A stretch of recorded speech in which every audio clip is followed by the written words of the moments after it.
Shit, here we go again.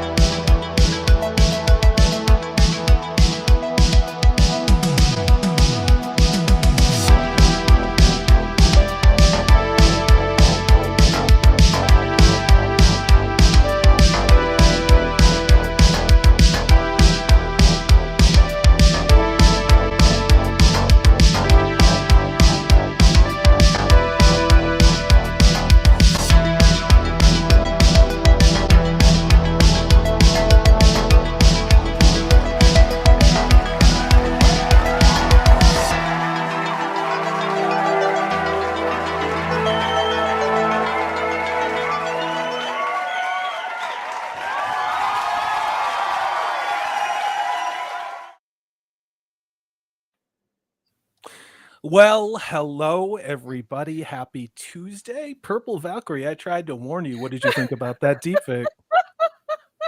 I love it. For some reason, I feel the need to get really hench all of a sudden. Yeah.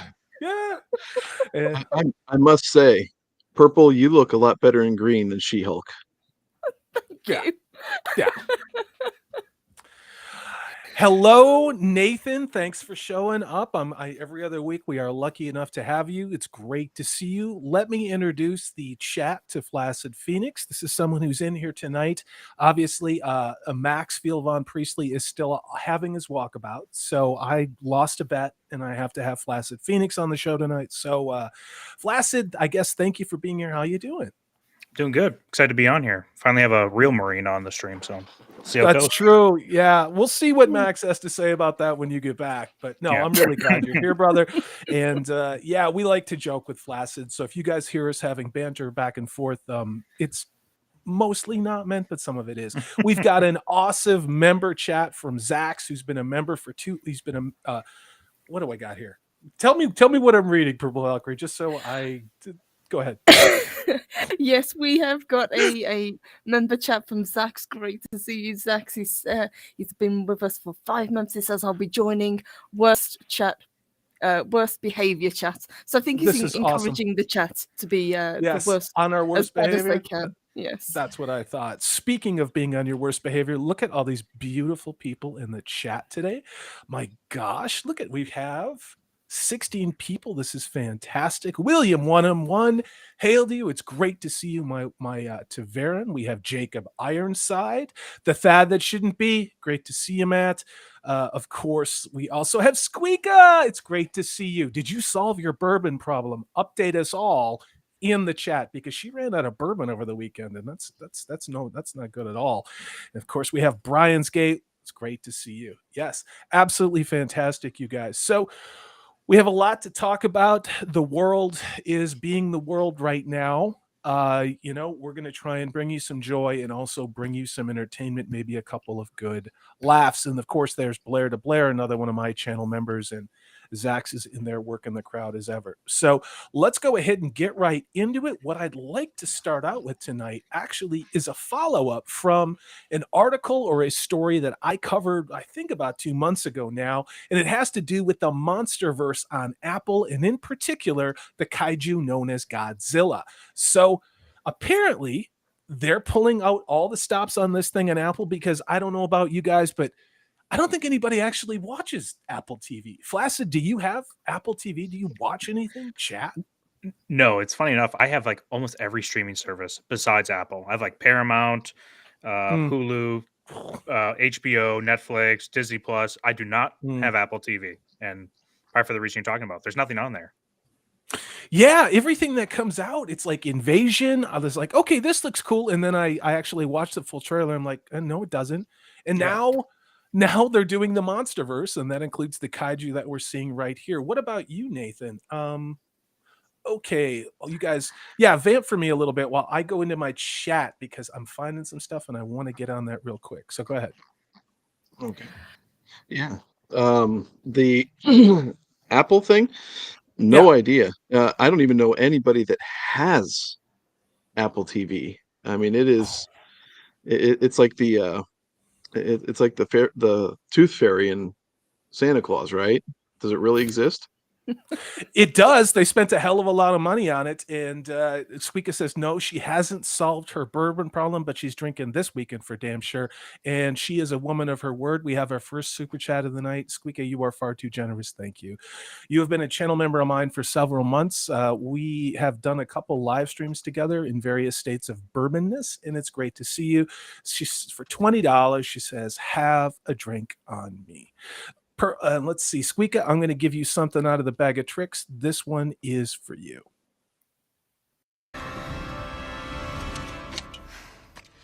I am no man.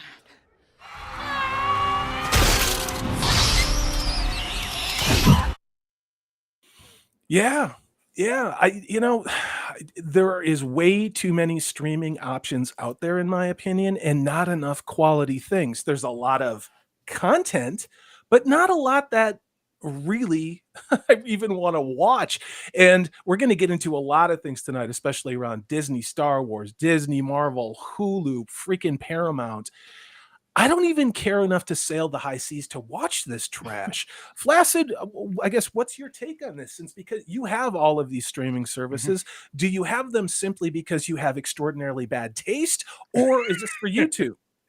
Yeah, it's mostly the bad taste. Well, I'm yeah. a horrible person, and everyone should unsubscribe from my channel as soon as possible. But yeah, no, I kind of share with my family, so I kind of have them, through whatever sharing with my family, all of the accounts. But yeah, like you said, it feels like people are just flooding content without actually making quality. And you could bring a lot of eyes to a streaming service if you had one great show. Stranger Things did that for Netflix, I think a lot. And then, HBO was the only reason why I have HBO is because of Game of Thrones. And now I'm just have it because of like some things are somewhat interesting to me. But yeah, I don't know if this is going to be the thing that brings people to Apple TV though. What's interesting is this Kaiju verse, this MonsterVerse that Apple is going to run with. I have no doubts it's going to include the same type of ESG score driven crap that drives all of their productions, but they're bringing on other people. They're bringing on someone by the name of Matt Shchman, who is known for WandaVision, which isn't exactly a stellar resume lighter, as well as Game of Thrones. He's going to be directing the first 2 episodes of this Kaiju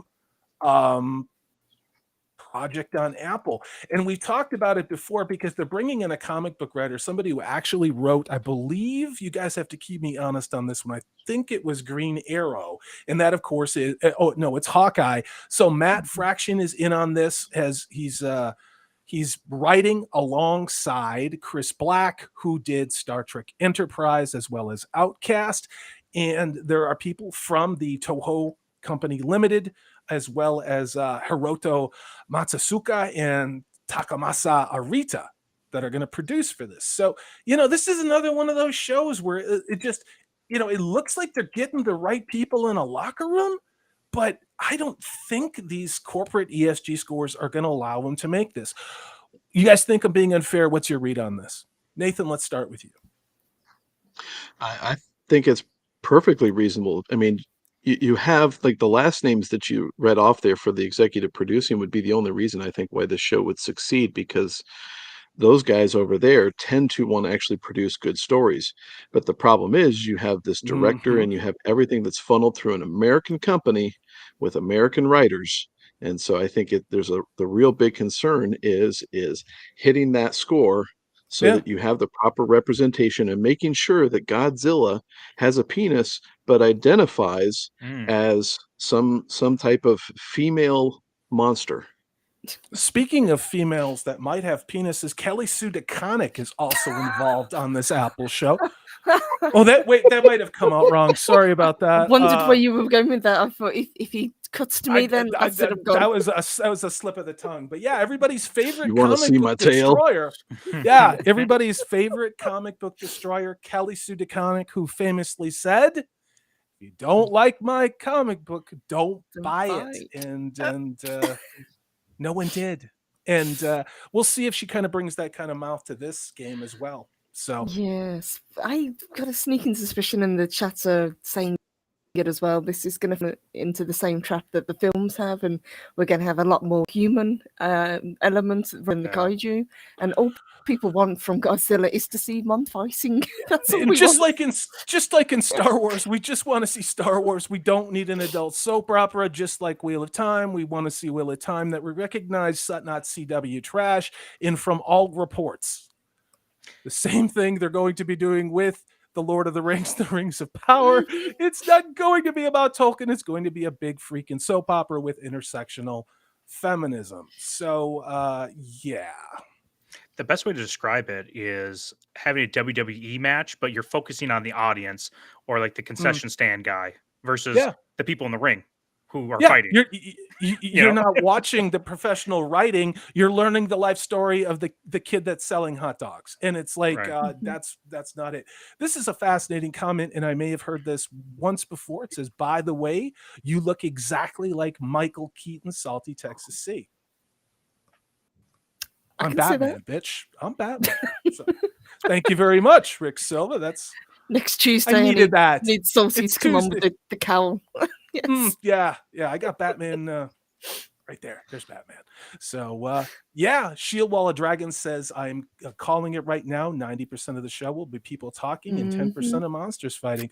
I hope it's that generous. I really do, guys. So did anybody watch the Godzilla? It was on Netflix, I think it was called Planet of Monsters, the animated version that did.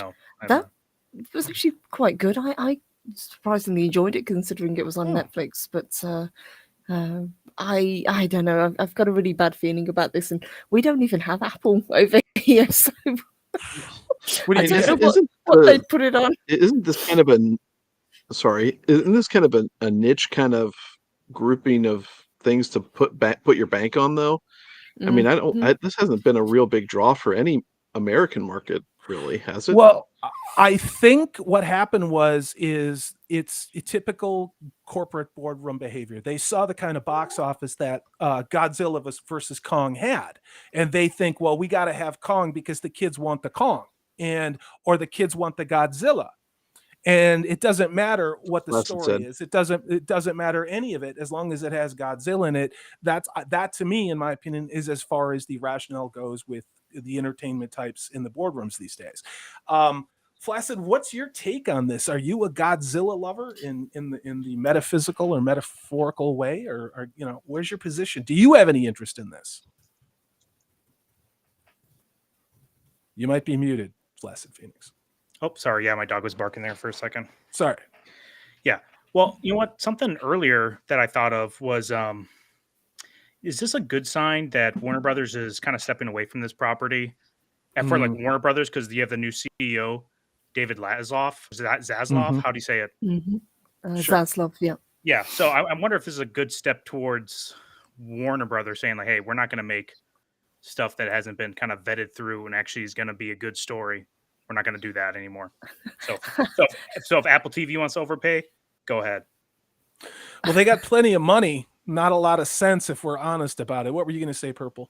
I was just going to say, is this maybe going towards a trend of where they'll actually be putting out entertainment that people actually want to watch? That would be nice. Heard this. I mean, I agree with you, Purple Valkyrie, but how many times have we had our heart broken? I had somebody today in my comments section.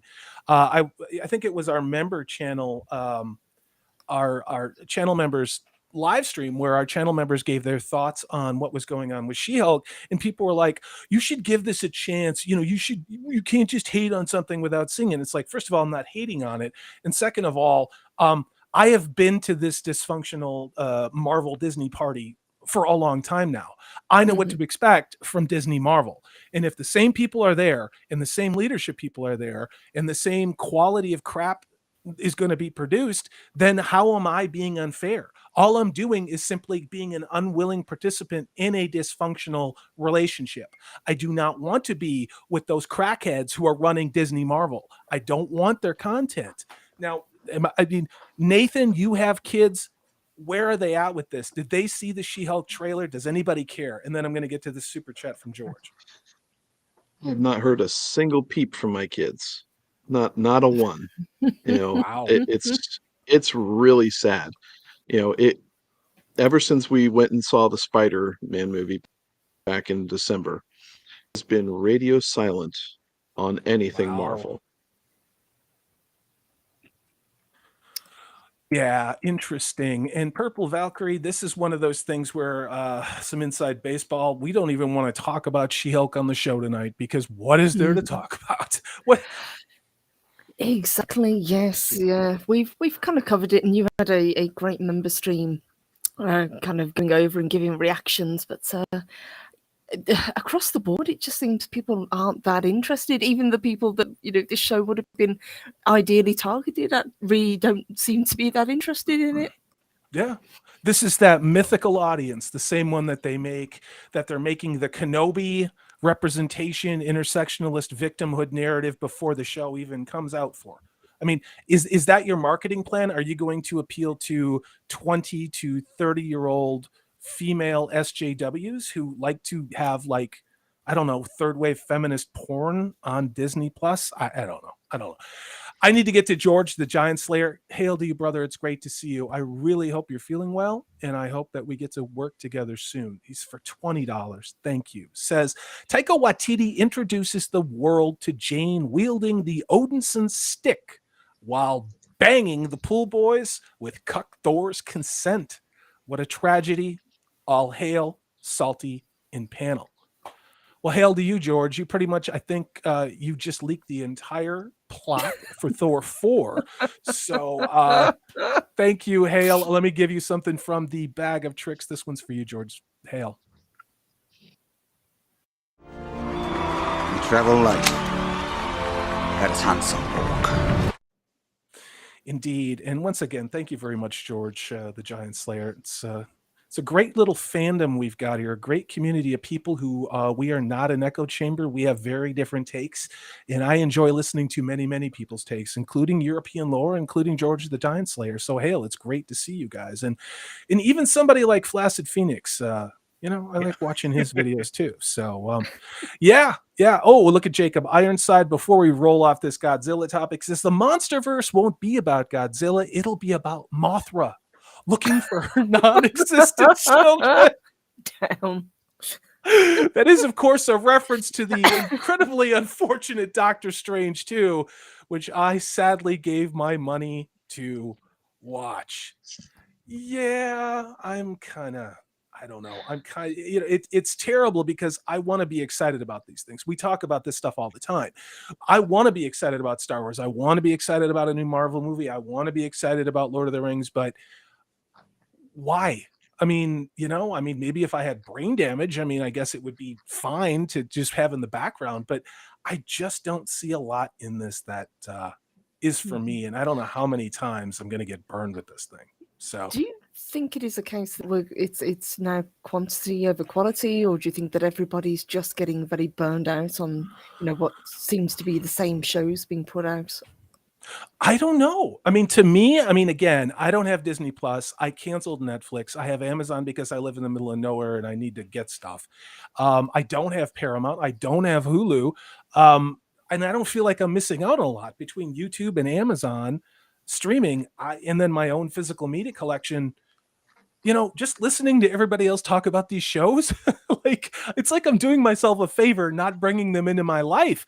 Flaccid, what's your sense on this? You have all of these streaming services. Are you actually spending time watching them other than to make YouTube videos? Yeah, so I'll watch, I watched, what was that, Halo and then Moon Knight, just for whatever to cover for content. But things I'm actually enjoying, Outer Range, we talked about that a little bit with Zaxx. Yeah, we like that. That was pretty good. Not enough people are talking about that, but actually me and my wife we've never watched The Sopranos. So we're going back and we're watching old, great content. So I feel like people need to go back, and if you miss something, it's a great time to rewatch old things. This is the perfect time. This is like the dark ages of content. So it's like, hey, just go relive the glory days again right now, and maybe watch Lord of the Rings Extended Edition one more time. Yeah, it's funny that you say that, because we were talking, I think I was talking about it yesterday on the show, and the excitement that people are having for old films being brought back to the cinema as well. It seems to be, there's a resurgence for the classics that people want to see. Yeah. Just don't remake them. just watch the old ones, you know? Speaking of classic films, which shouldn't be remade, they're now changing the history of what in my opinion, was a fantastic, good first movie and a decent second movie, and then I tuned out after that. We are of course talking about the Jurassic Park movies. They now call them Jurassic World.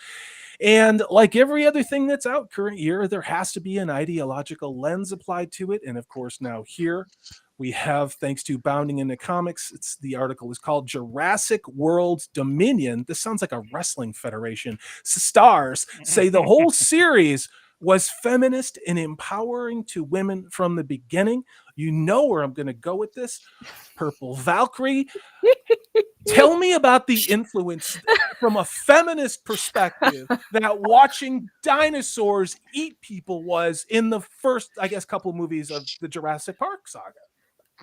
Wow, I must have completely missed that because I thought it was about not playing God. But yes, apparently that's the underlying message throughout all of these. It was all about girl power. Well, there is that line in the first film where she says, "Man creates dinosaur, dinosaur eats man, etc., etc., and woman inherits the earth." But I thought that they were just being, kind of funny about that. But apparently not. It was deadly serious. Who knew? Nothing says feminism like sticking your arms shoulder deep into a big pile of dinosaur shit. True. Yeah, actually, I agree. The first movie is about feminism. That, like she says in this article, that all of the dinosaurs were female, right, in the park. So they don't procreate, so they can control the population size. So this is basically commentary on feminism, that they're safe if we keep them behind 10-inch steel bars. Feminists, right? But once they're loose, all hell's going to break loose as well. So this is totally commentary on feminism. I totally agree. Fair. Yeah, well, and here we are. We're having history written, of course. Now, Laura Dern, you covered this in your show yesterday, Purple Valkyrie. Laura Dern complaining about ageism or something. It was some feminist talky talk that I tuned out on. Not you, but what Laura Dern had to say. Yes. We've got Laura Dern, Bryce Dallas Howard, who of course is Ron Howard's daughter. There's somebody who's really had a difficult life, really had to push to make it in this industry. And then of course, whoever this DeWanda Wise is, they're calling this film franchise Jurassic Park empowering to women. And they say that it always, I can't even say this, has been. Yeah. How empowering was the first Jurassic World film where we had that, I believe she was like the assistant with the British accent who got eaten in the most brutal way out of everybody in the film. Yeah. Like, what did that character do to deserve that? Did you see what she was wearing? Yeah. True. Basically asking for it. So yeah. Well, here we go. Jacob Ironside points it out. Now, all of the dinosaurs were female, and because we are in the year 2022, that means, of course, that you can impregnate another woman, and that other woman who could, let's do this again. That means if you're a female dinosaur, you can impregnate a male dinosaur, and then that male dinosaur will give birth, because Calvin Klein told me that's how it works. So here we are now. So Jacob Ironside, it's true, and those dinosaurs changed genders because they were based on frog DNA, not because it was politically expedient. What were you going to say, Purple Valkyrie? I was just saying, very similar to the Godzilla films, all I want is dinosaurs. I don't need this ridiculous message. I don't need to be told that it's a feminist movement. I don't need to be told that, we've got an openly bisexual character in the new film. I don't care. Trans. I thought it was, I can't keep track of it. I don't know what the checkbox du jour is, but yeah.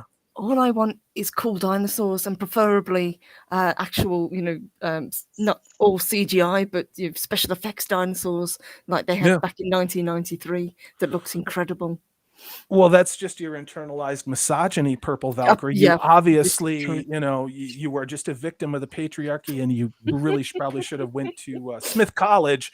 They could have disabused you of all that. So to quote Laura Dern, who's been a walking compendium of feminist go-tos, says, quote, "It was important to Steven Spielberg and myself that Ellie was a feminist female action character in this large action movie. I am going to go right back to the very first Jurassic Park movie. When you saw her character, did you get that strong, independent, stunning, and brave female vibe? Was that what you took away from that movie? I'm opening it up to everybody. Or was it just a cool character? I don't know. I thought she was just a pretty cool character. I thought she played, really well off Sam Neill. She was competent at character, I guess. But she again was a scientist. That's the role that she played. I don't dislike Laura Dern. I was very shocked to find out that she was only 26 in that film. I thought she looked older. In her late 30s. She did. I thought she was in her late 30s, so I don't know what that's about, but yeah. She was a good foil for Alan in the movie. I mean, she really was. Yeah. And that was the role of the character. It wasn't to sit there and post her up as some poster woman for, biologically correct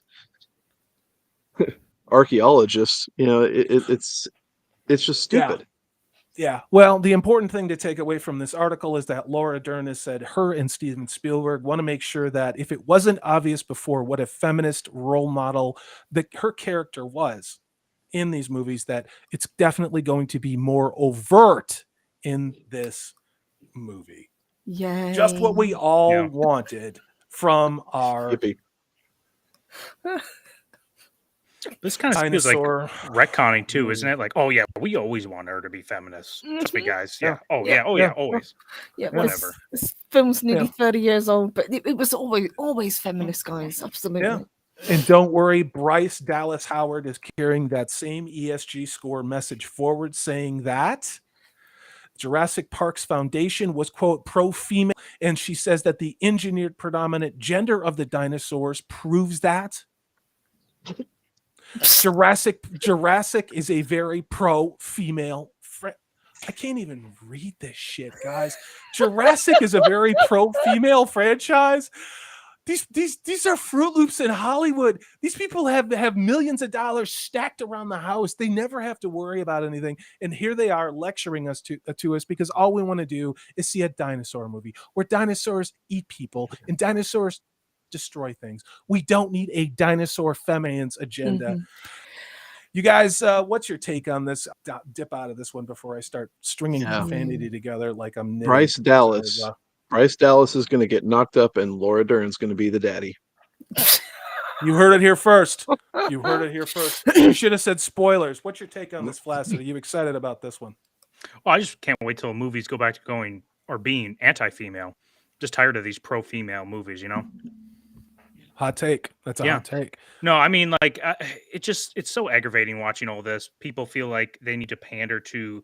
I don't think they're pandering to audiences. I think they're doing it to their peers in Hollywood because we saw something like that with Venom. They're like, oh yeah, it's very woke or not. They didn't say woke, but basically that same sentiment. Like, oh yeah, that we test the boundaries of this male relationship between Venom and Eddie Brock, and there's nothing there. It was a nothing burger. I bet this is going to be a nothing burger too. This is just a kind of win, like you're saying, like kind of social credit in the minds of some of these higher elite people before the movie comes out. Because at the end of the day, it's just a monster movie.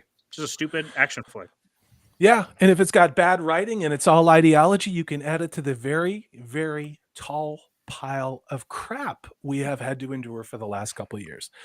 All right, let me get to this super chat from our good friend, channel member Al Dance for 20 Australian dollars. Says, I have all the streamers and I watch them with my boy and stop them at points to educate him on what is happening to his favorite characters, to prepare him for the war, to be honest, because he will need to be aware.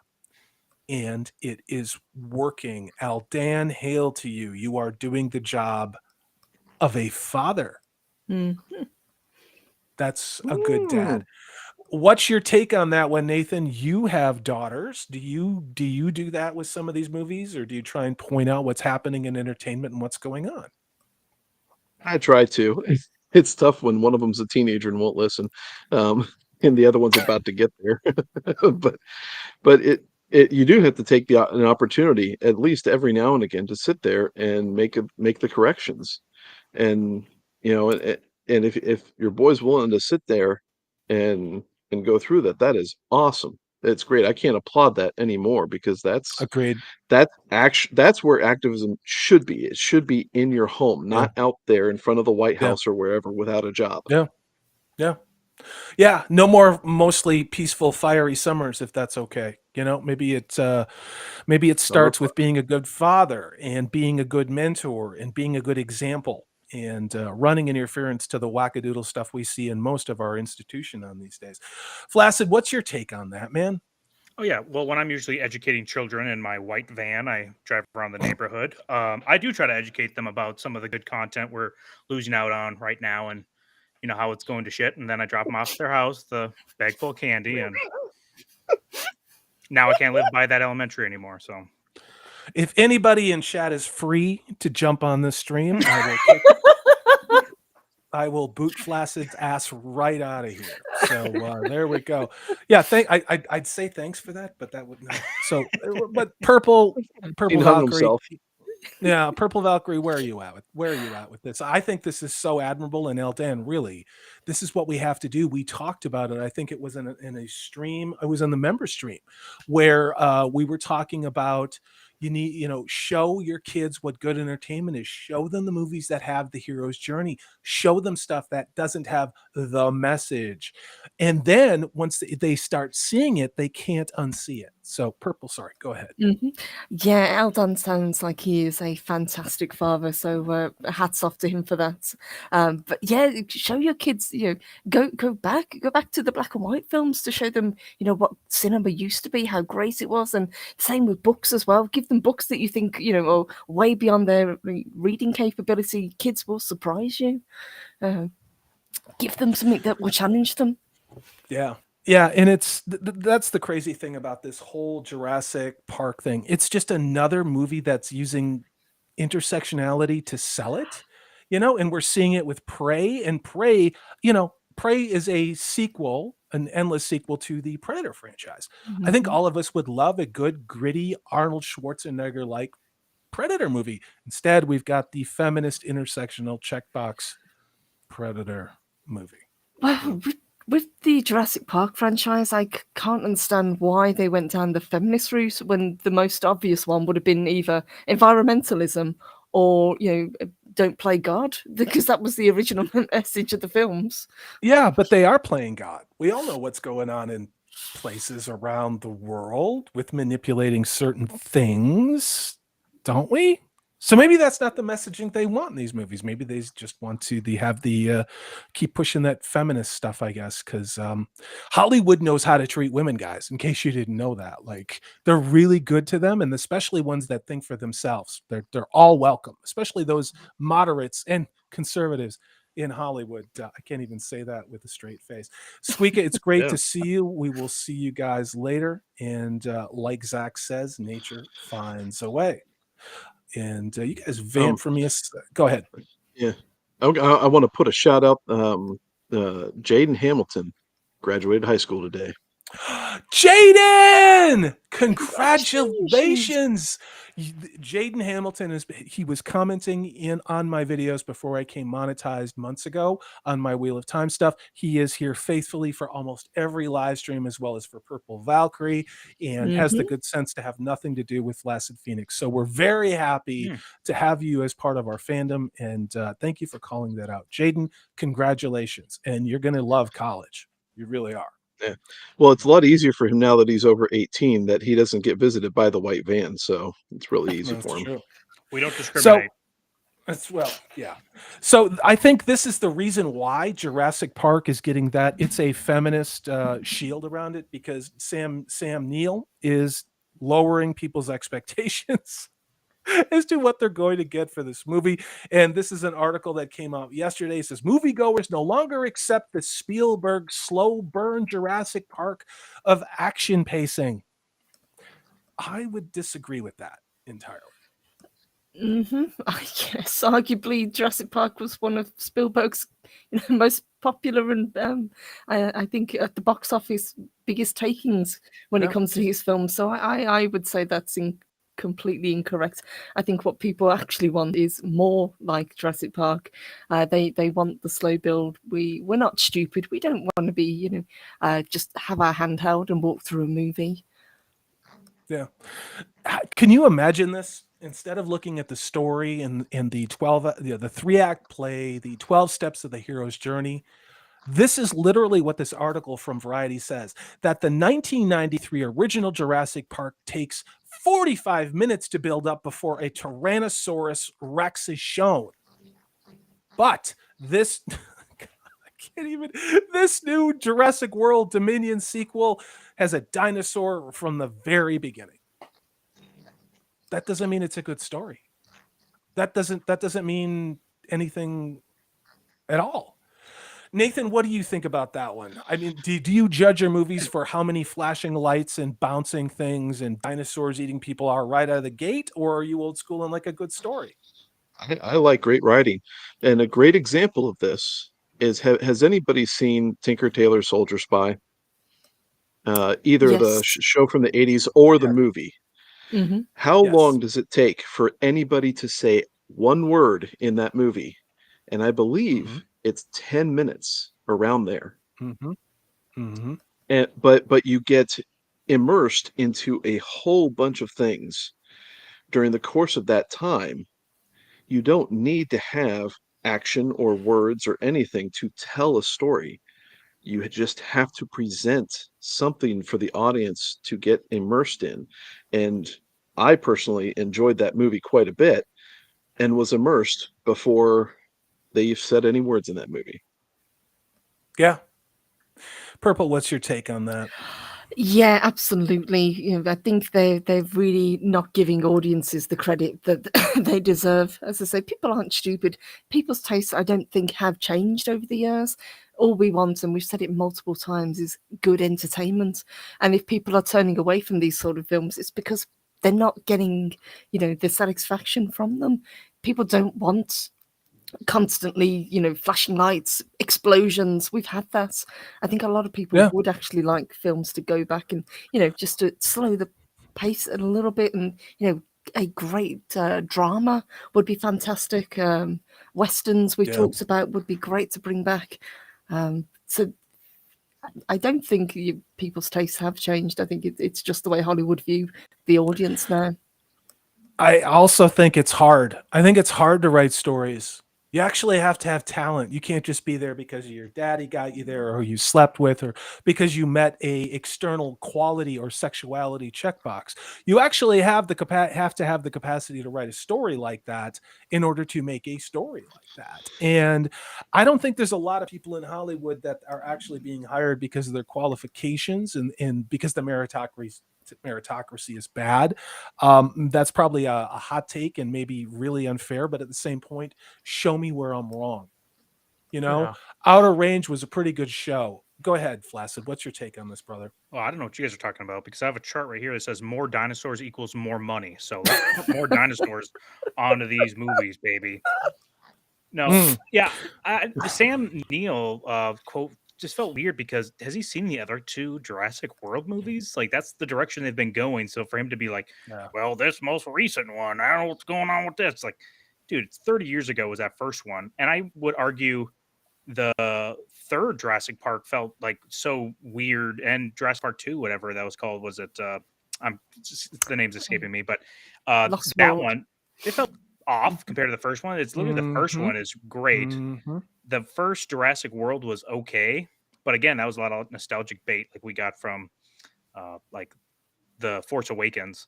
So I don't know. I kind of just wash this whole quote away, because I'm like, okay, this sounds like a man yelling at parked cars kind of here. And I do agree with the overall sentiment. We should have slower movies that focus on the kind of horror element. So yeah, and the quote from Sam Neill goes on. He says, quote, "I have never seen action like this," noting Spielberg's slow 1993 burn approach is its own dying species of storytelling in Hollywood. Quote, "An audience 30 years later wouldn't find that pace acceptable.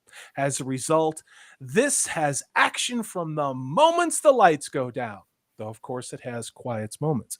I don't know about you guys, but I watched action from the moments the lights went down on Doctor Strange 2. And what that movie did to me was I'm never going to see another Marvel property in my life. I will never pay to watch another Marvel movie in the cinema until somebody tells me we made a huge mistake. We are not going to do what we've done before, and that's not going to happen.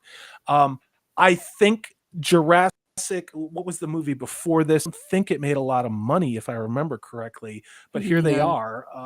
I don't know. Purple, what's your take on this? I don't get this. I don't understand what they're saying. I'm wondering if Sam Neill's actually forgetting the film that he was in, because if I remember correctly, the first Jurassic Park starts with a guy getting eaten by a velociraptor. So that's how the film kicks off. We had dinosaurs from the beginning.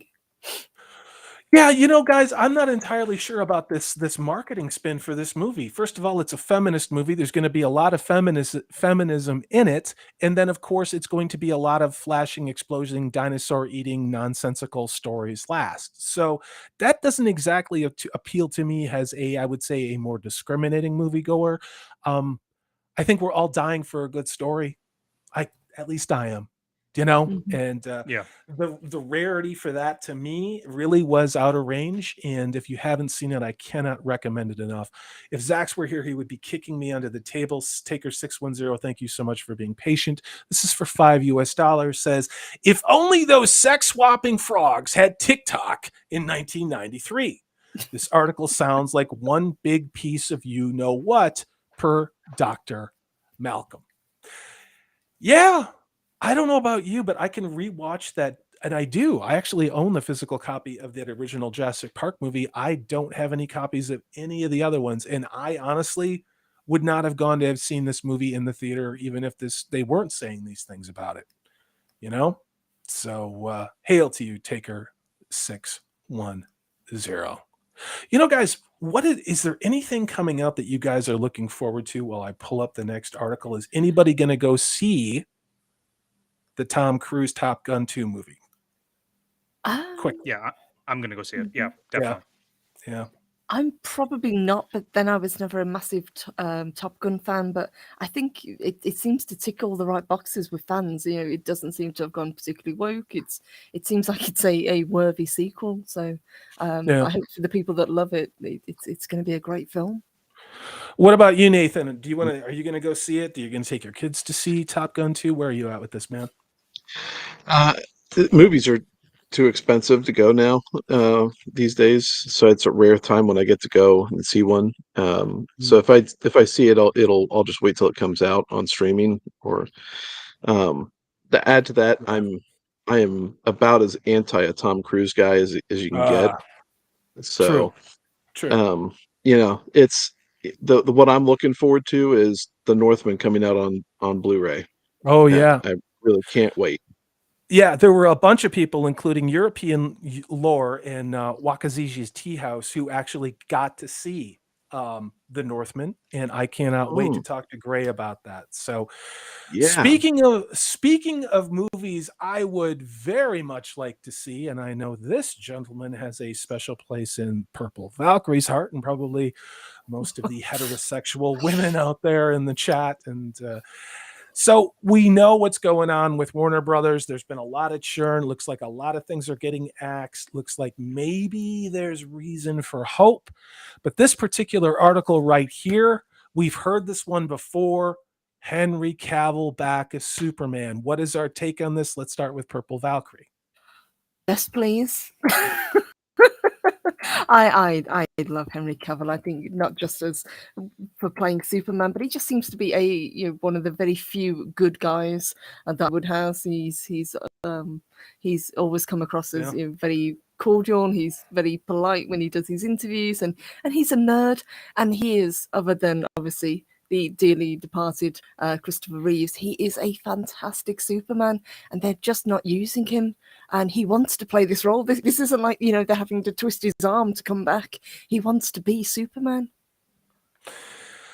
I would agree. Flaccid Phoenix, what's your take on Henry Cavill? We have never talked about Henry Cavill before. This should be interesting. Yeah, well, listen, I'm in front of Purple Valkyrie when it comes to worshiping this man's smaller than normal arms. I love Henry Cavill and almost everything he's in. I think I don't think I can even imagine one performance he puts in that I go, meh, I didn't like it. Yeah. Even Mission Yeah. Impossible, that iconic scene where he like cocks his arms for no reason. And then also to think like that mustache he has on, which looks great, is the reason why the Josh Whedon Justice League looks so bad too. It's like a 2-for-1 for me. So I don't know. I love Henry Cavill. I'd like to see him in more things.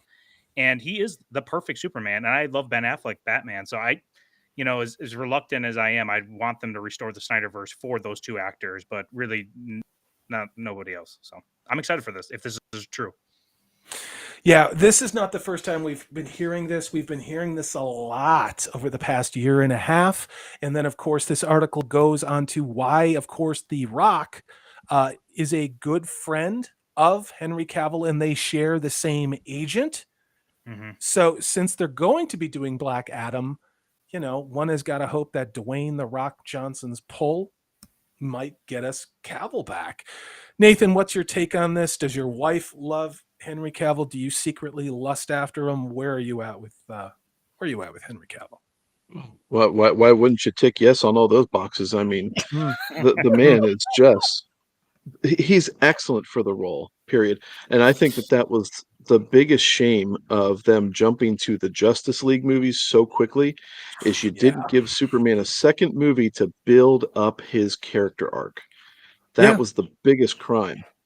Well, and let's not forget the active sabotage that, what was her name? And somebody, Sarkoff, I don't know, all these Hollywood people, in Warner Brothers. The moment that Zack Snyder's cut of the Justice League came out on HBO, the first thing she did was to trash it. And this is the head of a studio. This is the head of the studio that made the damn movie. Right. It's just, I'm baffled by the insanity of all of this and the pettiness of all this. But then again, we are talking about Hollywood. Let me get to the super chat. This one comes to us from Daniel. Daniel, it's great to see you. Hail, brother. For $10 US, says, we all know that 1997's forgotten flop Alien would have been a true classic if the alien was seen in full lighting in the first 5 minutes through the entire movie. Actually, I'm going to correct this. It would have been the 1979 movie Alien.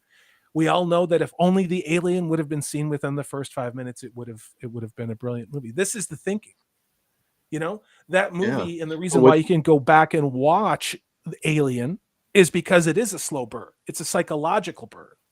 And that's what makes it a timeless classic. Go ahead, Nathan. Yeah, and I think what Daniel may be wanting is he's probably wanting some emotional backstory where there's a couple aliens chatting together before they munch on something for the last 2 minutes of the movie. That's got to be. I mean, that's the movie I want to see. Is that the movie you want to see, Purple Valkyrie? Do you want to see aliens in hallways talking about feelings? Maybe an alien going through a gender transition thing? Yes. Like, is that what you want? Okay. I think we need Ripley and the Alien Queen having a facial test moment. No guys around. Just girls chatting. That's what we needed. Home run, girl. Flaccid, where are you going to go with this one? Yeah, I want them to be talking about how we should stop the appendage hate on Henry Cavill. As long as he's Alien and Sigourney Weaver in the hallway talking about that, I'm all about it. So, yeah. Daniel's right. And we can see what these people in Hollywood are doing, which to me is they're trying to cleverly displace the fact that they're talentless hacks, in my opinion, and that ideology drives everything that they're doing, that the fans are the problem, that the consumers are the problem. And there's this whole thing going on with Disney Star Wars, and we all know what they open their mouth up today. They talk about that. We all know the bait and switches in Kenobi. I'm not even going to cover that article. Do you know why? Because how many times have we seen this? How many times are we going to be called racist and sexist and Russian trolls? I'm not even going to give Disney the clicks for this crap because I'm done. I'm over it. So, yeah. And let's just get a little more into this. So what I really want to know, and a lot of this article, Flaccid, you did a great job summarizing it up, is that, of course, Henry Cavill, Ben Affleck's Batman and Gal Gadot's Wonder Woman back together again, and that's what The Rock wants with Black Adam.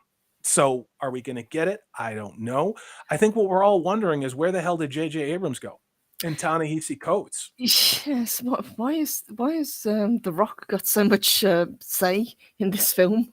I know it was The Rock that convinced them to move the release date as well, because I think it was pushed back till after Thanksgiving.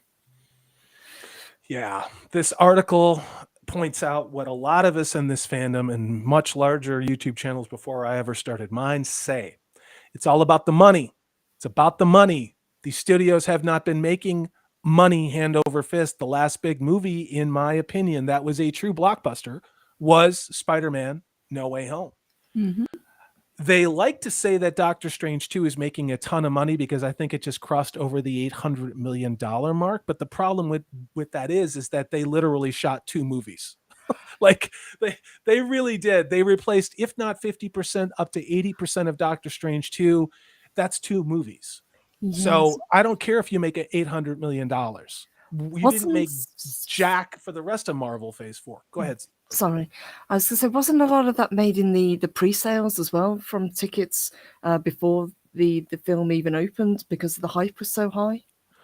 Well, we saw what happened the second week when it fell off a cliff. I think it was an 82 or 83% drop off. Now that's actual organic word of mouth marketing about this film. So that should give you some indication you're not going to sell any DVDs or Blu-rays of this, really. But yeah, once again, this move with bringing Cavill back, like a lot of us said, is why won't you just do this? Well, it really does look like Zaslav really is all about the money. I'd like to believe that. I'd hope that maybe this ESG score insanity is maybe put on the back burner. So, I think it is at Warner Brothers, because I think I read, or maybe I listened to like Clownfish TV video about this, that he's trying to bring David Zaslav, he's trying to bring J.K. Rowling back into the studio to help make Harry Potter content, because whatever this Fantastic Beast stuff isn't selling, so we gotta make content that is going to sell and is guaranteed money.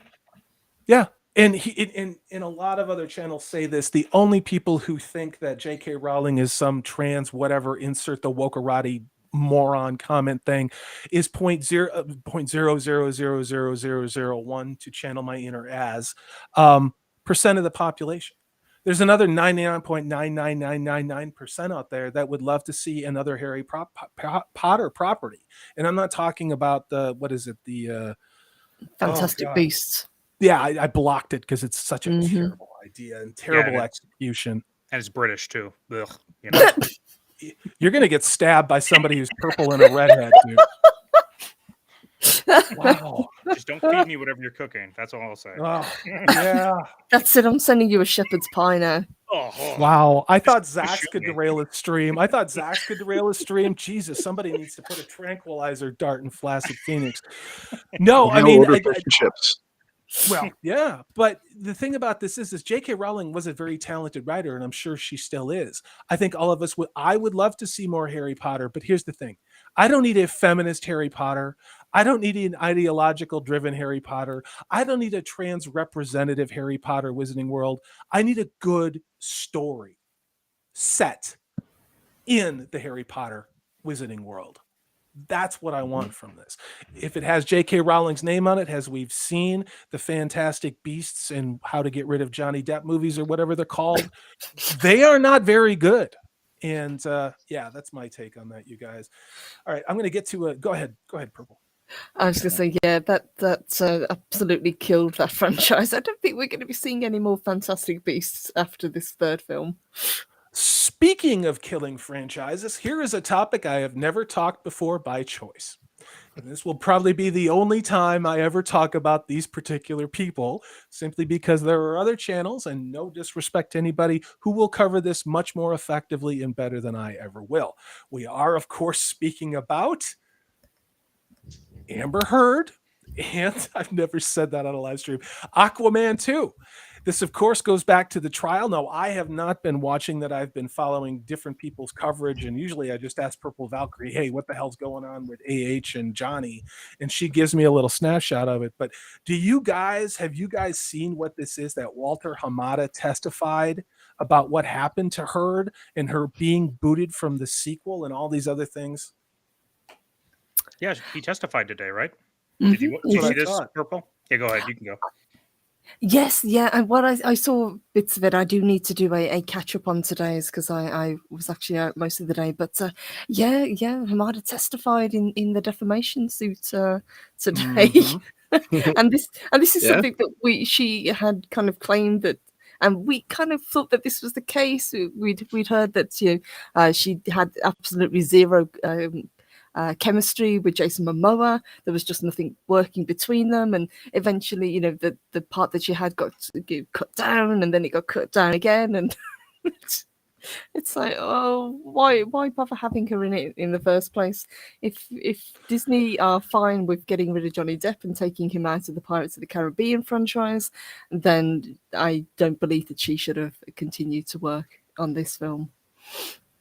We've been hearing about this stuff, and her unpopularity has continued to crater. This isn't just something that's popped up in the last couple months. This has been going on for 2 years, guys.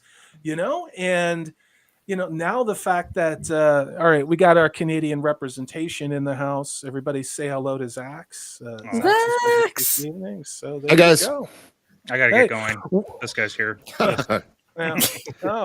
No, all are welcome except for Flaccid Phoenix. But yeah, Zaxx, I'm sure you've been following along. We're talking about the AH trial and Walter Hamada testifying today. Did you see any of this insanity that we're looking at here right now?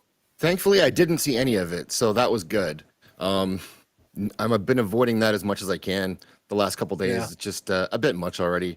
I actually want to go way back, if I can, for a minute, to the comments about the She-Hulk trailer that people were leaving you about giving it a chance.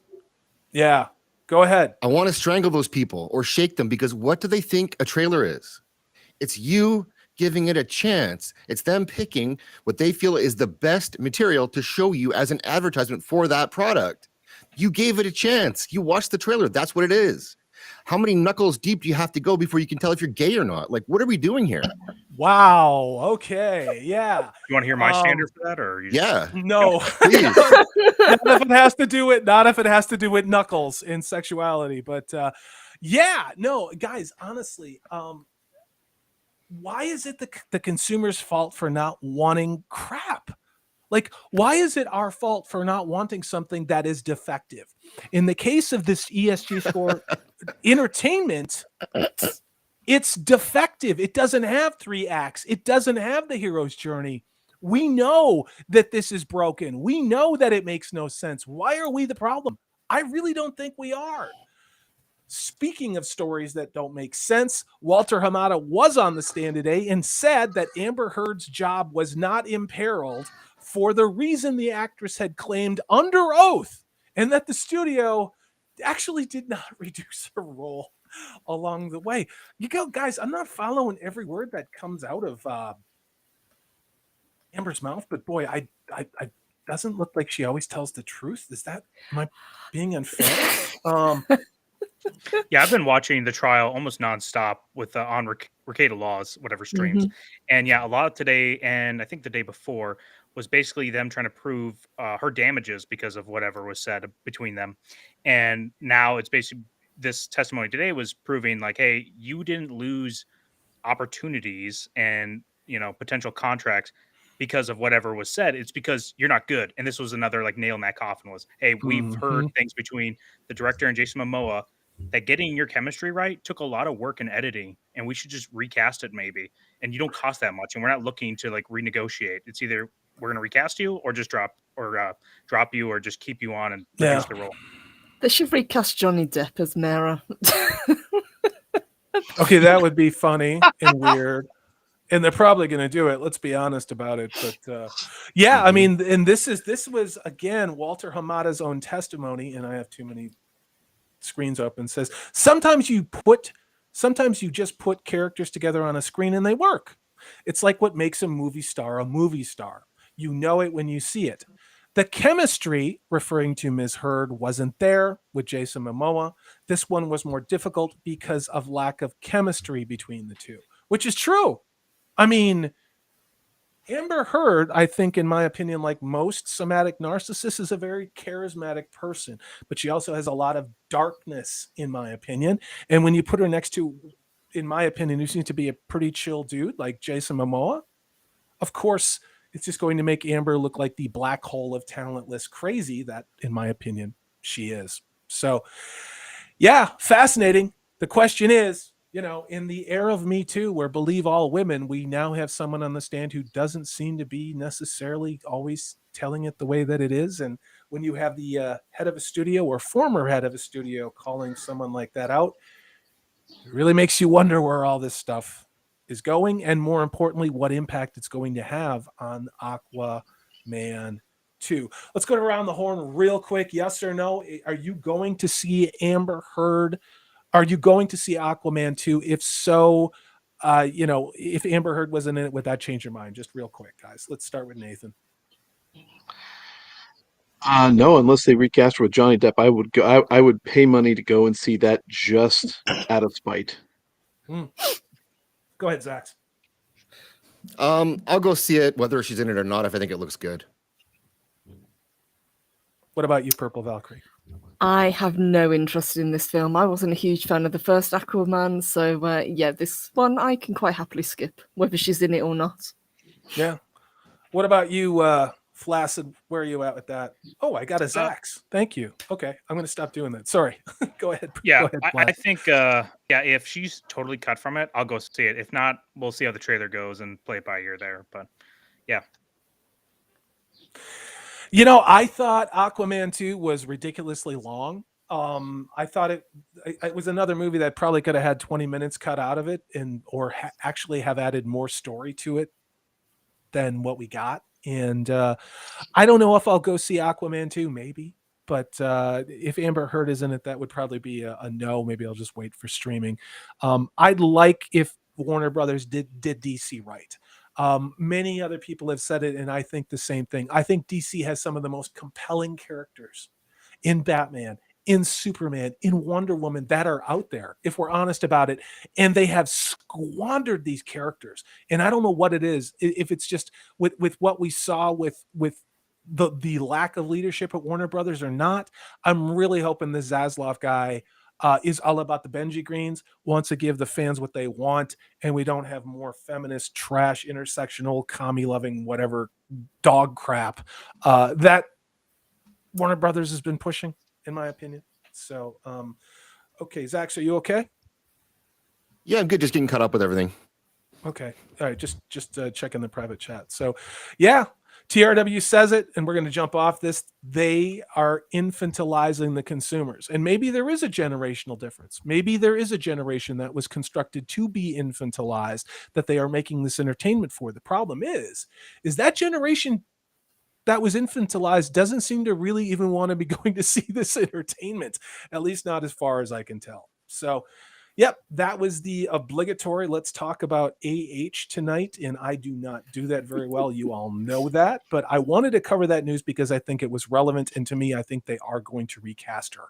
I do think that, and go ahead. Yes, that, and obviously we haven't got much left of the trial. I believe it finishes on Friday, so a lot is going to hinge on the next couple of days. I know there's going to be obviously more coming out. It's only Tuesday today for you guys, but I would be very interested to find out what happens by the weekend. So I know what I'll be talking about on Monday. I honestly, I haven't. I might have seen like a couple seconds here and a couple seconds there. I'm not watching other people's coverage in this. I figured I'd just wait for the verdict to come down and then see what happened. But I know I did see a couple of moments of what I perceived to be a really Fruit Loopy kind of an expert witness who apparently had no idea how to be an expert on what he was witnessing for. But how do you guys think those are the best kind? Honestly, it's like, what are your qualifications? Well, I'm crazy and I'm in Hollywood. But I mean, is this close? Is this leaning heavily toward, which I hope, which is, hashtag Johnny, or is this leaning back toward the whole Me Too construct of the insanity we've been seeing for the last 2 years? What do you guys see? Or is it a toss up? Start with you, Nathan. I don't think it's a toss-up. I think Depp wins this. I don't know how much they're going to award him as a result of it.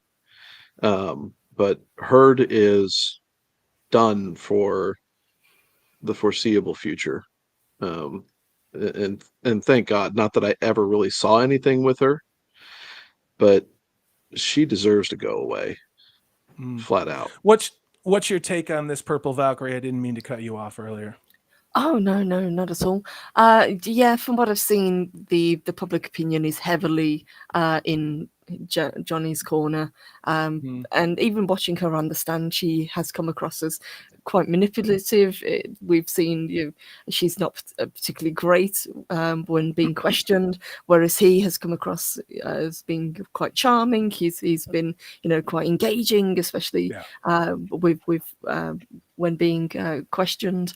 But yeah, this whole Me Too movement, and she was pretty much the catalyst of it with this particular case. I think the narrative has fallen apart. I just want to shout out Wakaziji's Tea House. Hail to you, Gray. It's great to see you. He says, I see you all sending some love and sushi from Japan.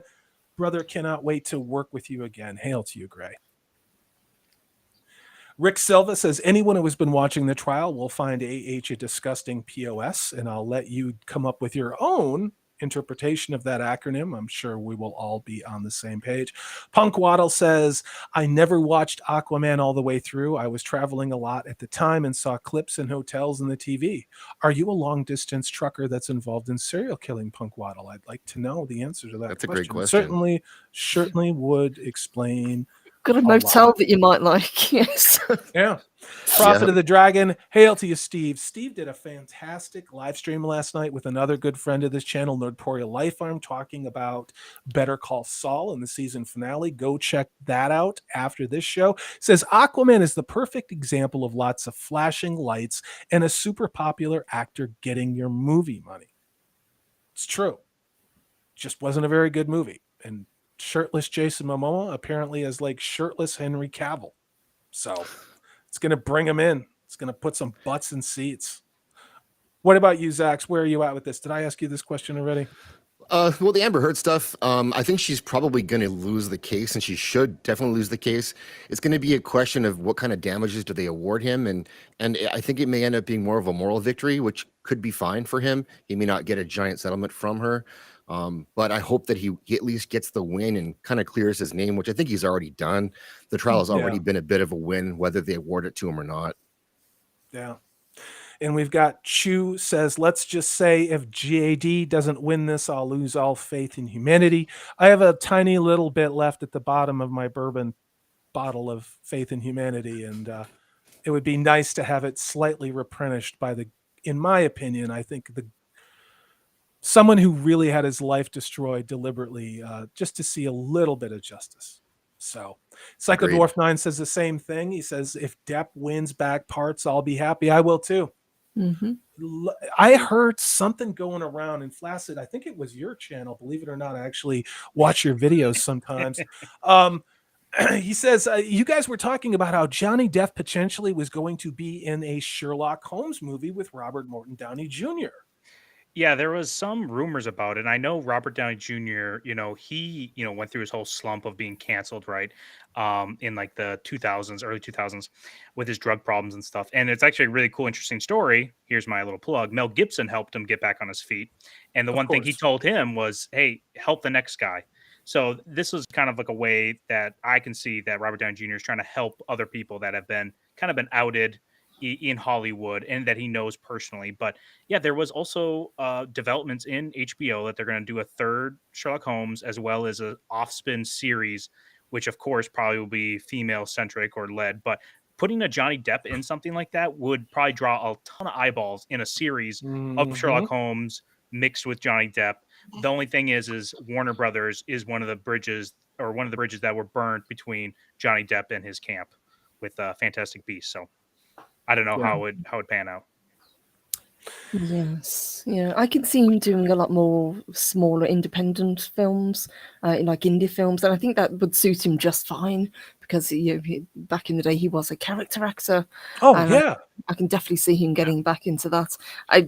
The thing is, would he even want to work with Hollywood again after what's happened? I certainly wouldn't.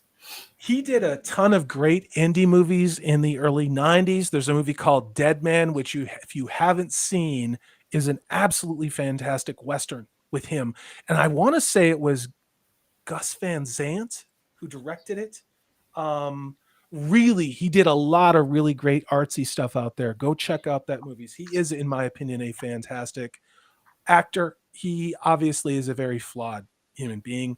It's, in my opinion, some serious dependency issues, but I don't think he is at all what in my opinion, the media created as a monster, which destroyed his life because it was expedient to fit a narrative that allowed people to take over studios. But we can't go into that because I don't want to be sued for everything I own. So, yeah.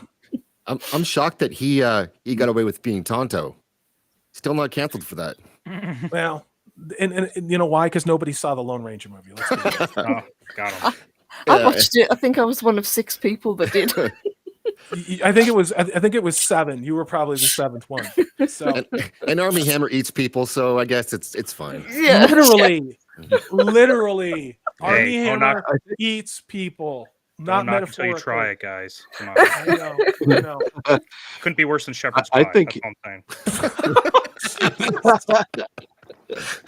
I think there's a potential though for Depp's first movie back to make an absolute killing just out of the sympathy ticket buy. Yeah. Right. Yeah. I mean, all he has to not do is pull a Vince Neil and not get drunk and run into a busload of nuns, and this guy will have still a remarkable career. Nothing Disney does surprises me at all anymore. They are a pit of despair and darkness and a scourge upon humanity, in my opinion. And the fact that they, despite all of this, they're not going to bring Johnny back for what was the only reason to go see those ridiculous movies was Johnny Depp as Captain Jack Sparrow. Just goes to show you how absolutely insane Hollywood is and obsessed with ESG score driven crap. Just what all of us wanted, another female-led remake of a story that will not make any money. I'm going to tell you guys, this is not something I would normally cover. I, of course, don't have Netflix, but this was a fascinating article I found today. And this has to do with the Netflix biopic of Marilyn Monroe. Apparently, after this went through the censors or whatever you want to call it, the evaluations, this is an NC-17, so right close to being an X on Netflix. Of course, Netflix is the company that brought us Cuties, as well as there's another show about children in drag. We'll just say that, which makes my skin crawl. Well, of course, that same organization is going to be giving this highly sexualized movie about the iconic Marilyn Monroe, which, quote, will offend everyone. What's your snap take on this? Netflix is doing this with a 50s starlet. Let's start with you, Purple Valkyrie. One, I think Netflix just do not care about making money anymore, so they'll just throw cash at any old crappy projects. And 2, I think it's incredibly disrespectful. Was Marilyn Monroe an angel? No, she was not. Does she deserve to have her legacy, I guess, tainted like this? No, I don't think so either. And there was actually a really great documentary. I think I don't know if it was on Amazon or it might have been through Netflix that turned up on one of the streaming services that I had that kind of gave a really detailed breakdown about her life and how she became this sex symbol. It was fascinating, but obviously she was no angel. No. And then, of course, the rumors of the then president at that time, or the president and his brother, and then, of course, the organized crime or the syndicate, as they used to call it. Not exactly squeaky clean, but at the same point, this is someone who is not around to defend themselves and to have their, I don't know, it's an icon, I guess, but to have someone's life taken over and turned into what Netflix does with everything. I don't know how I feel about that. So there have been whispers for a long time about the NC-17 rated air quotes, blonde, and the heavy sexually graphic nature of this Marilyn Monroe movie with Ana de Armas has the icon. I'd look at her and I don't see Marilyn Monroe, guys. I really don't see it. I mean, she's a very attractive woman, but I do not see Marilyn Monroe at all. I don't know who this movie was made for. I really don't. Netflix is releasing a sexually graphic film with her, and boy, I don't know. I mean, I guess I'll watch it. I mean, let's be honest. I'm a guy, and of course, I'm gonna maybe watch that, but I'm not gonna be a hypocrite. Come on, I'm a red-blooded American boy. But I'm not going to. I'm gonna sail the high seas because I'm not giving Netflix a damn dime. So, what about you, Flaccid Phoenix? What's your take on this? Is you have Netflix? Are you gonna watch this quite a bit and give us a report back, or what do you think? Yeah, I gotta wait till my wife leaves for me to put this bad boy on.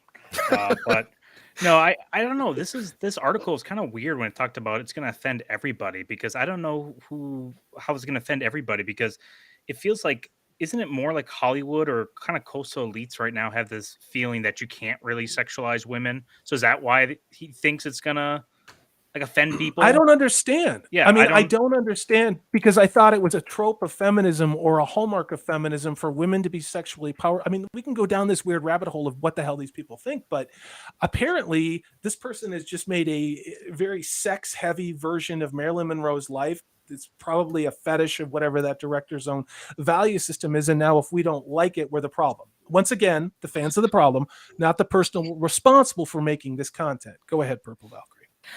Yes, and if they think that just having a very strong sexual content is going to shock people nowadays, I really think they're wrong. People aren't going to be scandalized by it. It depends on the nature of the film. Is it graphic for the sake of being graphic, or is it actually telling her story and actually sticking to what happens? Because yes, she had a lot of partners. She had a lot of affairs. Yeah. And what I was gonna say died under very, very mysterious circumstances. We'll just leave it at that. So yeah, I was gonna say, audiences now will put up with a lot of sexual stuff. I mean, Game of Thrones was the most popular show in the world, and that was very sexual. And then this Euphoria show on HBO as well was very sexual. And so this is like one step up. So I don't see this like really breaking the mold here when it comes to content being put out. No, the only thing that would shock me about a movie coming out these days is that it's good. That's all I got left. That's all I got left. We also had that Pam Anderson one as well that came out, didn't we? How many people watched that? The Pamela Anderson, Tommy Lee hepatitis Motley Crue story, I guess. That apparently that was worth making a movie about. Of course you did. What did you think? The series. I watched the series. It wasn't a movie. Yeah. What did you think?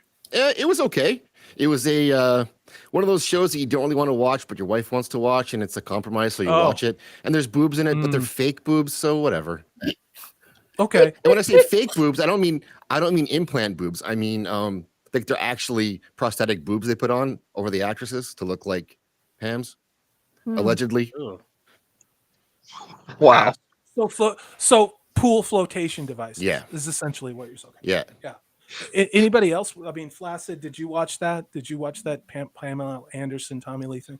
No, because I was gonna watch it because I thought it was Henry Cavill in the role, but it wasn't, so I didn't watch it. Speaking of being miscast, we have the ever charming Daniel, gives us a $2 super chat, says, I heard that this Ana de Armas woman only got the role because Purple Valkyrie was busy to play Marilyn Monroe. Well, very, very well played, sir. Very, very well. Very smooth. Thank you, Daniel. Yeah, I would kill to have Marilyn Monroe's figure.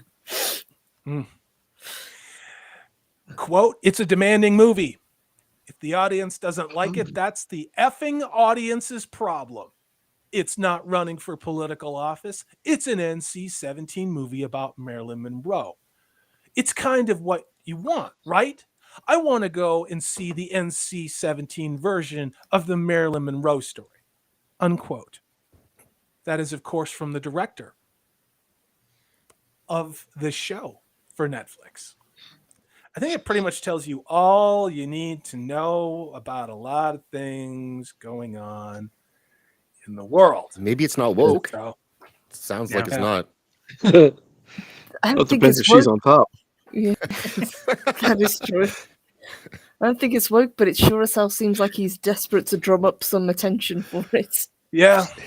And this article even calls it out, says, is this potentially just a BS marketing campaign to get people to watch the TNA that are going to be in this or whatever it is? Maybe. I don't know. It's just, I think what drew me to this article was just the caustic nature of the creatives behind this, as opposed to going, what, we have this tragic icon from the 1950s and 60s. That's Marilyn Monroe, who made it to Hollywood, became a victim of her own success and chemical dependency and getting involved with some not very nice people. And, maybe making it a cautionary tale instead of just, kind of like Skinamax. I don't know. It's just a romantic in me, guys. So, and there's a part of it too where it's adding to a known story and adding to it what really potentially wasn't really existing there. No one knows. It's kind of like what I think, we were talking earlier about whether Apple TV exists or not, because they apparently may or may not have done an Emily Dickinson TV show where she was lesbian.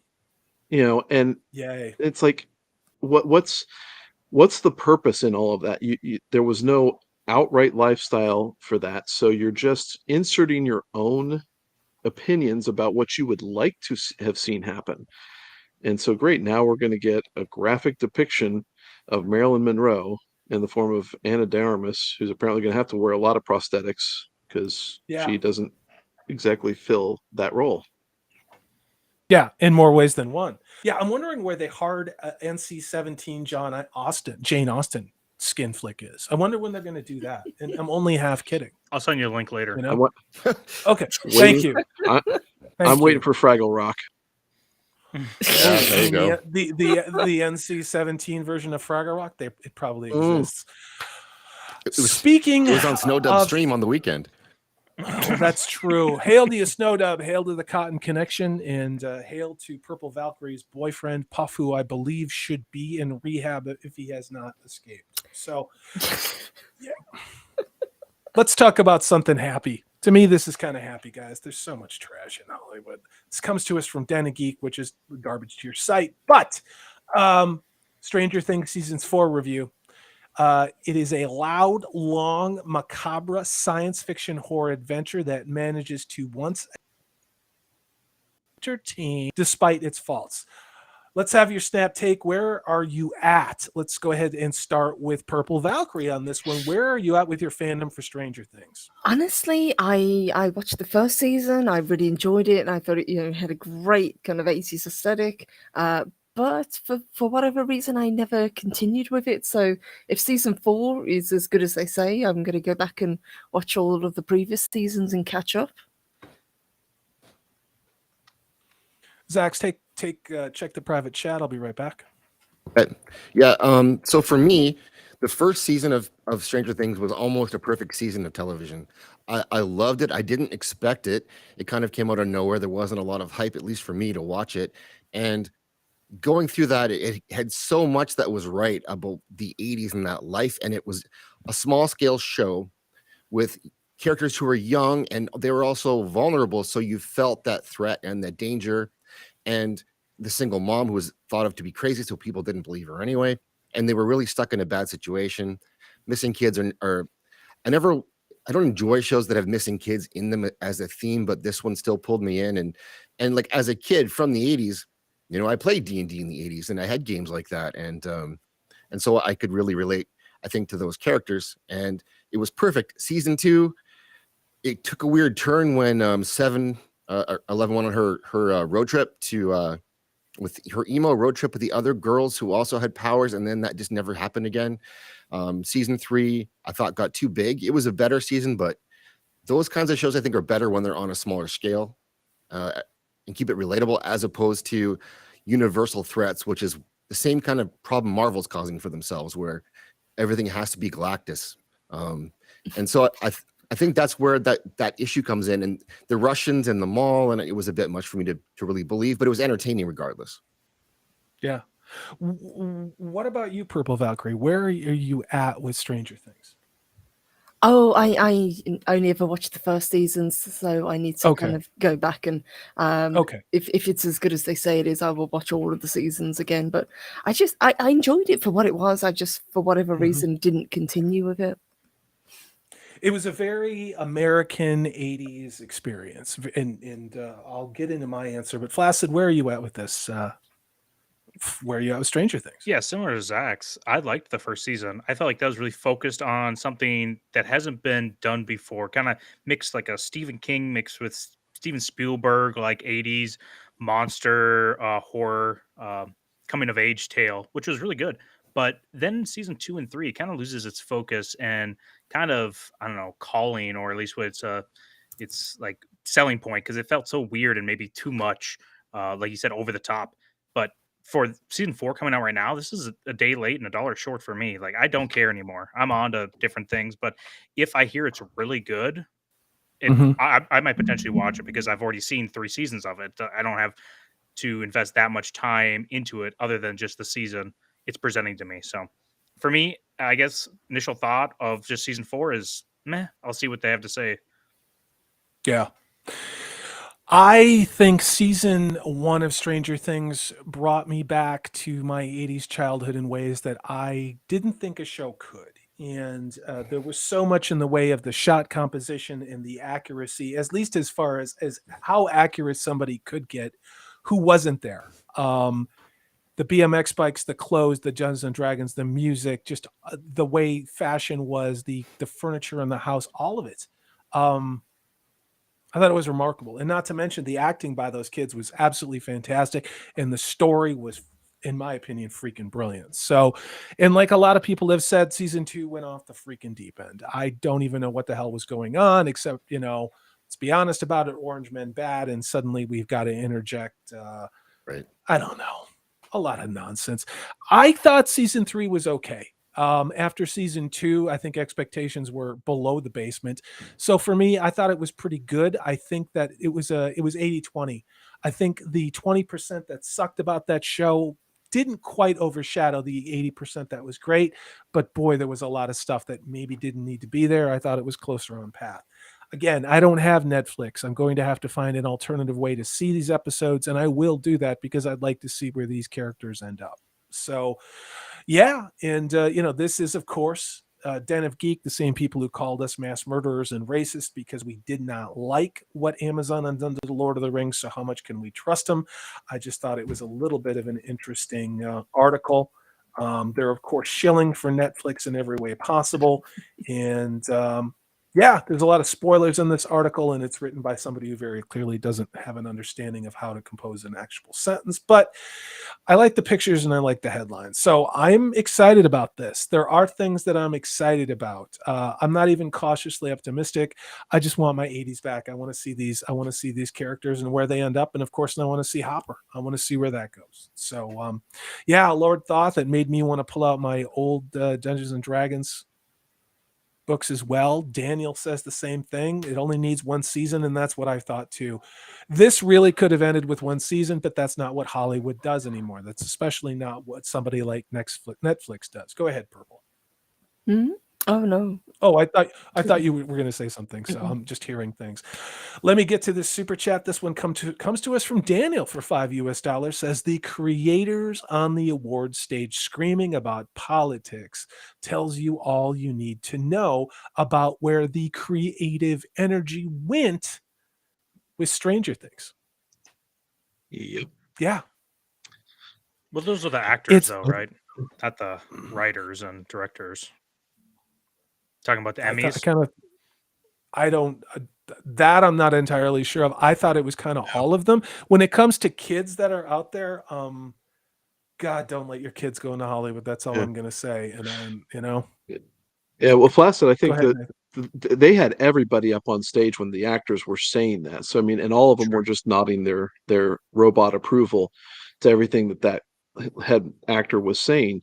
And I think that I watched season 1. I thought it was a pretty good season.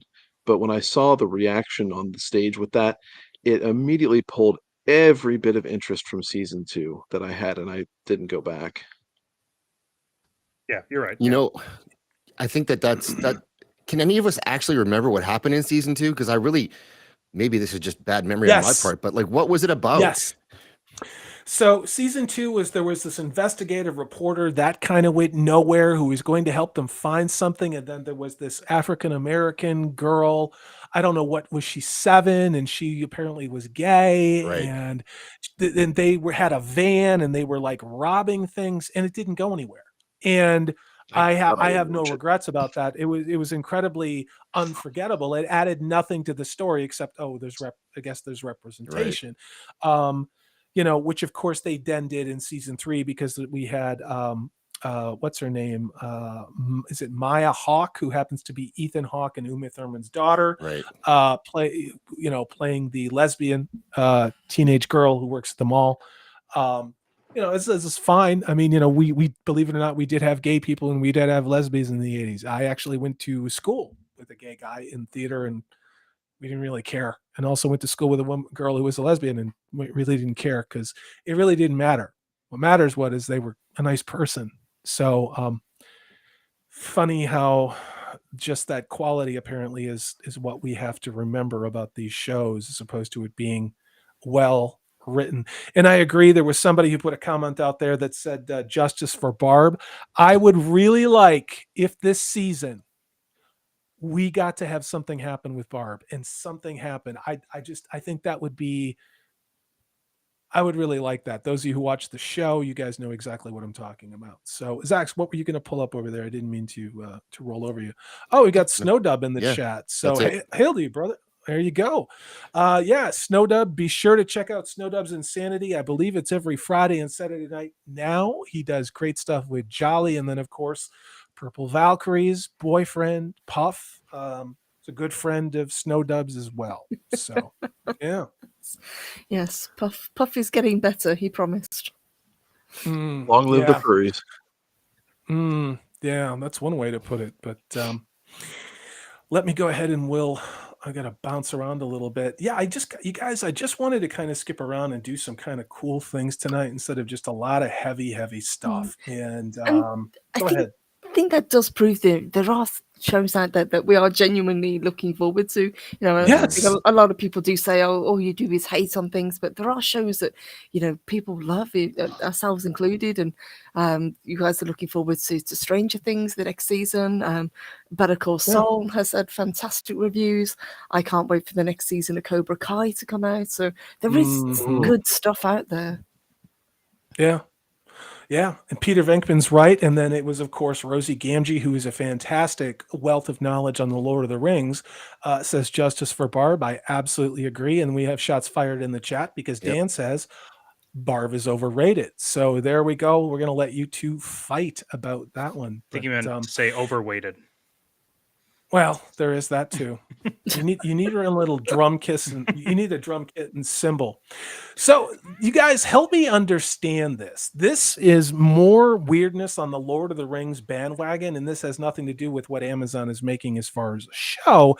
This has to do with what they're doing as far as developing a game. In this game, if I'm understanding it correctly, is going to be released later this year. It's going to come out for all of the major platforms. Please mute. And let's see. So hey, can I jump in for a second before you go forward with this? I want to just call out someone in the chat quick. Go ahead. Okay, Mr. Tinkletrunk, my Canadian friend who has great taste in TV because he's Canadian. He likes Ted Lasso. Yes. Cobra Kai. Yes. Outer Range. Yes. 3 for 3 for Mr. Tinkletrunk. That's it. Cool. Yeah, no, I agree. There are things that we're looking forward to, you guys. There really are. This Lord of the Rings game, I don't know about. And again, this is coming out for all major platforms. It's going to be released on September 1st, and you get to play as Gollum. Okay. Is this because normal? Who wanted that? Well, apparently this is a story-driven, stealth-focused adventure game where you're going to sneak around like Gollum that is based on the character from J.R.R. Tolkien's world. Well, that would be a first for something for Tolkien lately. This game is specifically set during the first chapters of course, the books, The Lord of the Rings, The Fellowship of the Rings, after... Oh, okay, so this is wrong. So this is set actually after Bilbo takes the ring. So apparently Gollum is chasing after Bilbo to find the ring, and that's a video game. Oh boy. Am I missing something here, guys? Anybody run with this? Because this is why I brought this up. Does anybody want this? Is this normal? I mean, am I the problem here? So my question here with this is Gollum going to be presented with sneaking around, but then making some heroic super kills on orcs that happen to hop across his path? Because that totally defeats the character of Gollum. He always preyed on the smaller and the weak and the infirm, and he took advantage of those things. He would sit there and cower away from anything that had the potential to get a hold of him and do him harm. This is completely uninteresting to me. Yes, it is bizarre, isn't it? And they say it's a stealth-based game, so I can't help but wonder, have they gone completely stealth where you have to remain hidden at all times? So he doesn't actually have any attacks? Do that? Who wants to do that? Seriously.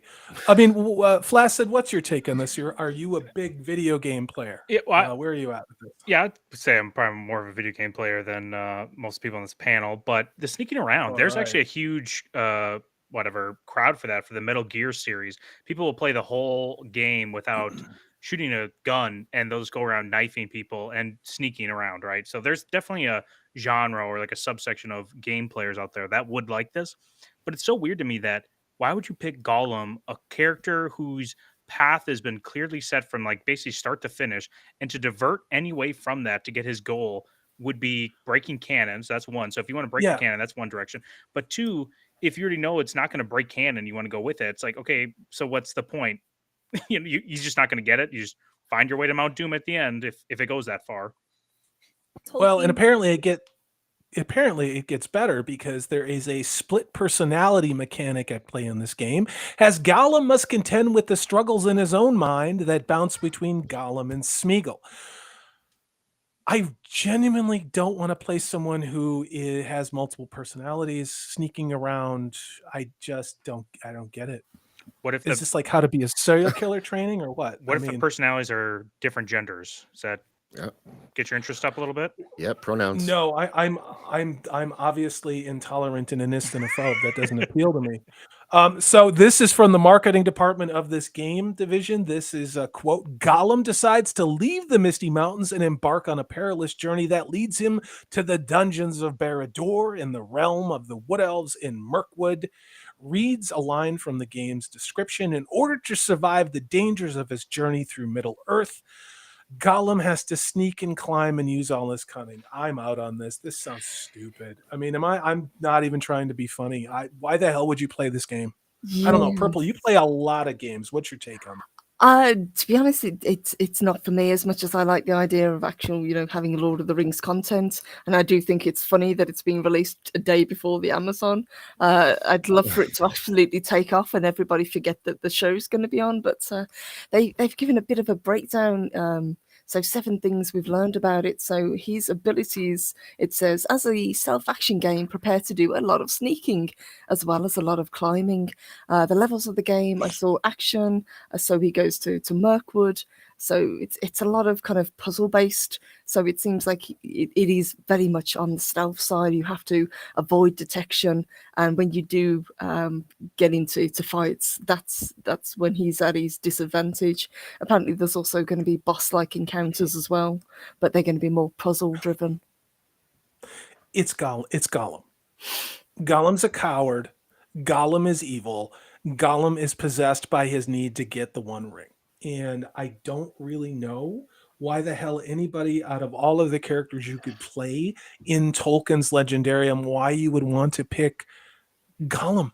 I mean, again, you guys, is this a case of they're trying to take a character that is arguably has had a tragic backstory, but is ultimately, I would say, a villain throughout the books up until the very end. But even then, the way that he goes out was still acting as a villain. I mean, is that fair, you guys? He's definitely a villain, and I think that's a trend of what we're doing in media, where we're trying to take villains and make them into heroes. But I think the whole stealth games, it's not for me. I like my life, so I don't play stealth games, but there is a big market for those. Purple Valkyrie just kicked me this article: 7 things we learned about the Lord of the Rings Gollum game. And the plot is essentially what we said. Gollum has abilities. True to Tolkien's description, he's a sneaky stealth boy who prefers to avoid head-on confrontation. It's just sneaking, climbing. Just when it comes to stealth, it's just there's a detective mode you can activate. This is not my thing. Apparently, you can knock your enemies out. Unlike most modern stealth games, enemies make noise when attacked, and by taking them down, taking them on takes a while, so you really need to make sure the coast is clear. Gollum doesn't have a huge weapon wheel of tools at his disposal, but you can pick up rocks. Okay, so you're gonna sneak around throwing rocks at people if there's not too many people around, and that's a video game. I'm not trying to be funny. I don't get it. Maybe it wasn't made for me. Yeah. Maybe that's what it is. It just wasn't made for me, guys. Doesn't appeal to me. I'd rather have like a gardening simulation with samwise. Like I could get behind Animal that. Crossing. I could get behind that. That could be on your phone. Yeah, exactly. Yes. I don't mind the mechanic of sneaking around. It's more so just the character. Like, I have no interest playing Gollum. And like the little abilities he has, it's like, okay, what? I don't care. I have to hit somebody with a rock like 20 times to kill him. Like, that doesn't sound fun to me. No. Well, and have no fear. Of course, it looks like Gollum has a love interest, if I'm reading this correctly. And again, this was not my idea. The Bilbo. development team is, keep your fantasies to yourself there. The development team has also introduced new characters in the Mirkwood sequence, and one that the writer heard of is an elf named Mel. Mel the elf has become Oh my god. This is like Theo the Hobbit. The Hobbit, yep. Mel the Why elf. not? Tim the Ranger. You know, if they don't put out a video game where it's where you are going through and discovering the backstory behind single mother woman in the TV show, then I'm going to just throw up some big hashtag Me Too things. Bronwyn, yeah. That's how much I care. Yeah. Well, yeah, you apparently. Go ahead, Purple. I was going to say, ironically, there is a question a little bit lower down on this article that says, is it canon? A big question when it comes to tie-in media. Is The Lord of the Rings Gollum canon? It is. David struck a deal with Middle-earth Enterprises, who ultimately have to approve everything to make sure it's accurate to what J.R.R. Tolkien wrote. So this is actually more accurate than the Amazon show. So Purple, this is canon. It hasn't come out yet. We don't know what's in it, but it's already canon. I got a question for the panel. Would you rather play this game all the way through or watch the Rings of Power full attention, and then maybe, the full Rings of Power series? Can I just answer that with you, dick? Nerdporial's here. Hey, Nerdporial. Hey, Nerdporial. I shouted you out in your awesome stream you had last night on Better Call Saul along with Steve, Prophet of the Dragon. So I've been reading this article while you guys have been doing some great banter. This is canon.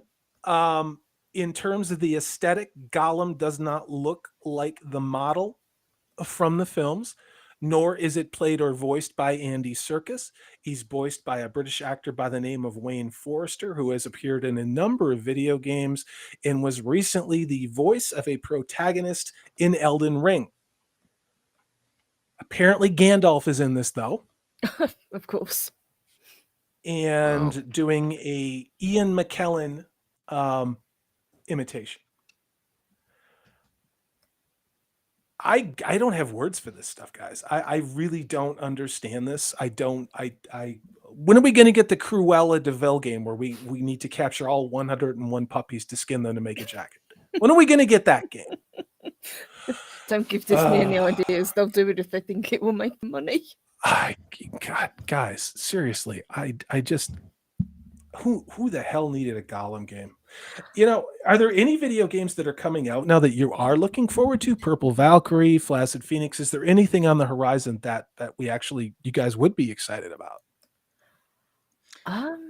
There's a pirate one I'm looking forward to. I'm trying to think of what it's called. It's like Skull and something. Oh, I'm trying to remember what it is, but it's been pushed back development for so long, and it looks really cool. I'm trying to think of the name of it is, but that's the only one I'm looking forward to. Is that because they needed the developers on the Gollum project? That's what's going on there? Yeah, they had to get the extra people on because they really wanted that extra personality feature in this game. What about you, Purple Valkyrie? Honestly, I can't think of anything game-wise that I'm looking forward to at the moment. I've gone back to playing a lot of older games, and I'm still playing games like Red Dead Redemption 2. I'm actually playing the sandbox game, the Jurassic Park one where you build your own Jurassic Park. That's pretty fun. But wait.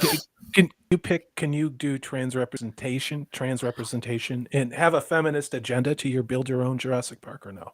You know what? I haven't tried, but that might be worth trying. I might be like a secret achievement or something if I do it. You should have to. It shouldn't be a choice.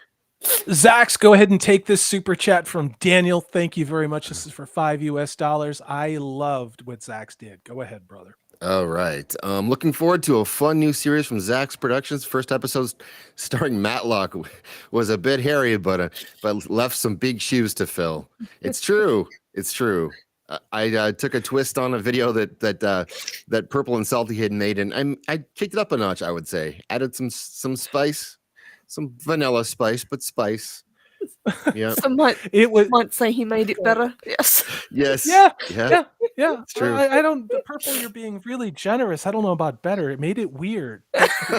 and of course, this comes down to Purple Valkyrie and I. Purple just started a new show called Supernatural Showdown.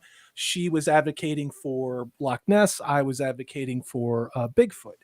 And the first original Bigfoot sighting occurred back in the very late 1700s, and there was a tribe who called Bigfoot Matlog, not Matlock, which is the head that, of course, Zaxx put on Bigfoot in our video. So I heard Matlock. Just so you know, I too heard that. How crazy we all are. I think Zaxx just told the story that Salty and Purple couldn't tell. It's true. It's true. Zaxx is like the Payne and McKay to our Tolkien. It's absolutely that's right. True. I want to address something quickly. Hey, Lord Thoth. Sure. I see you. Yeah, we do. No, we definitely see you. We appreciate you being here.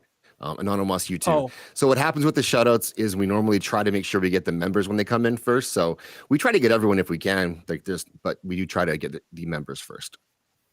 That's all. So if I'm missing you guys, I'm sorry. I am way behind in the chat, and I'm kind of letting Zaxx handle that.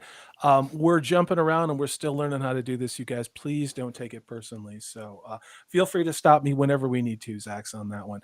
So, my segue from Tolkien got a little blown up by that, but that's okay. So we're going to go ahead and talk about this just to cover Rings of Power a little bit. So if you guys remember, I think it was a week or two ago, we covered the fact that Viggo Mortensen had no idea what the hell was going on with Amazon's $1 billion Lord of the Rings project, and actually, in my opinion, kind of trolled it a little bit by saying, "What is that on Apple?" And now here we are talking about Elijah Wood and how he really felt about the Rings of Power before it had a title. Now, it's been weird, and you guys tell me if I'm wrong. After the thing with the Tolkien fan sites being given the all expense paid trip and all coming back and saying exactly the same thing to all of us and not answering any of our questions, and in my case, blocking me from a live stream and removing all of my comments before reposting it, which were simple questions that we all want to know. Have you guys seen anything in the last week or two let's just say last couple of weeks from Amazon regarding the Rings of Power. It just seems like it went dead silent. Mm-hmm. Yeah. Yeah, I totally agree. Yep. No, magazine articles, no exclusive photos that we got promised that we didn't see. Nothing. And that's typically what happens, though. I mean, but they went out with that first trailer, and then they had the super fan video with the guy peeing in the background, and then they went radio silent. Then they started deleting likes and chat, and comments, and then they started drumming some stuff up again. But again, they're radio silent because they've already revealed all the characters they care to, so there's nothing left for them to do, I guess.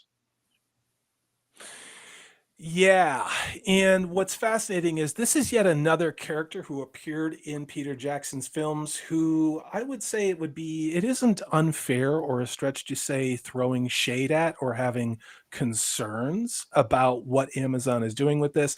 As a matter of fact, he said for months that Amazon should not call what they were doing the Lord of the Rings. They should not call it that. They should call it something else.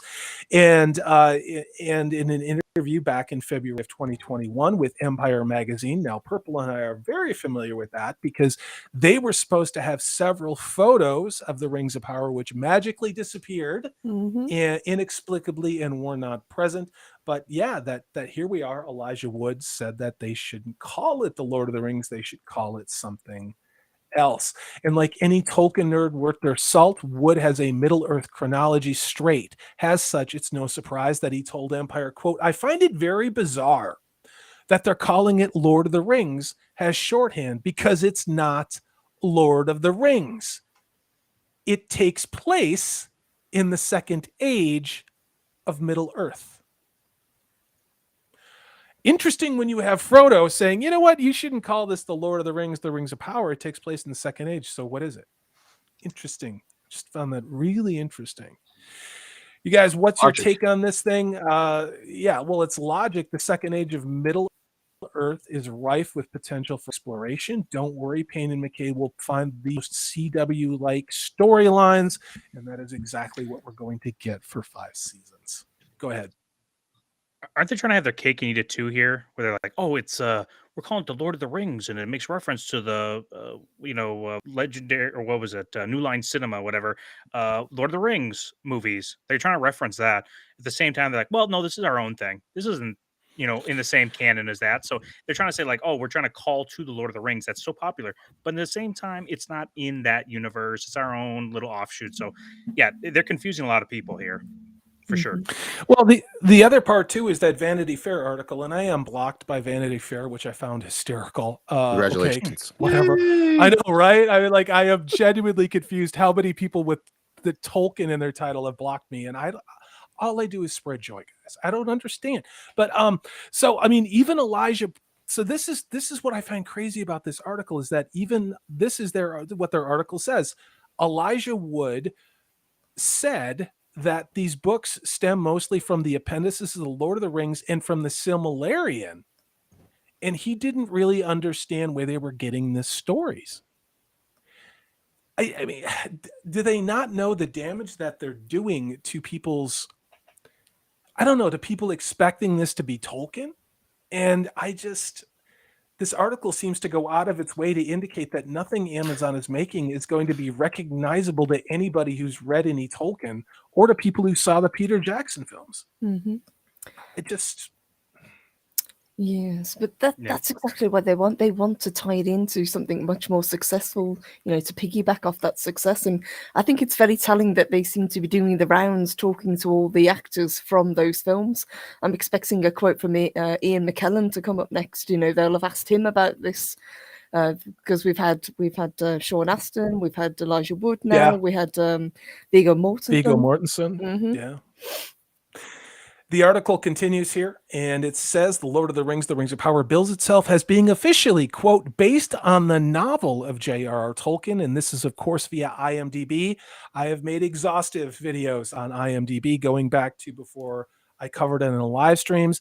There are only 4 episodes of season one of the Rings of Power that are attributed to J.R.R. Tolkien, at least from a percentage standpoint. But again, that novel has no discrete dialogue or specific character actions other than maybe they were here or they were there. So, and these are the words of this article says, which seem to indicate that the series masterminds J.D. Payne and Patrick McKay will be pulling from the appendices of The Lord of the Rings, in which Tolkien gives readers a brief panorama of the pre-Third Age Middle Earth. I think it's a very generous statement. What I find really fascinating about this is that this is what they're saying, is they're basically saying that even though Elijah Wood has concerns that he shouldn't have them. That's what this article says. It says what that means technically in a roundabout way. He's a bigot. Elijah Wood never had any cause for concern, even though Elijah Wood is concerned. This is what we're getting. This is the marketing for the Lord of the Rings of Power, guys. I bring this up not because it makes a lot of sense, but because just add it to the growing pile and list of insanity. And like Purple Valkyrie said, we had Sean Astin who was lowering expectations. We had Viggo Mortensen shading this thing. Now you've got Elijah Wood, Frodo himself, saying, you shouldn't call this the Lord of the Rings. It's really not what it is. So what's your guys' take on this?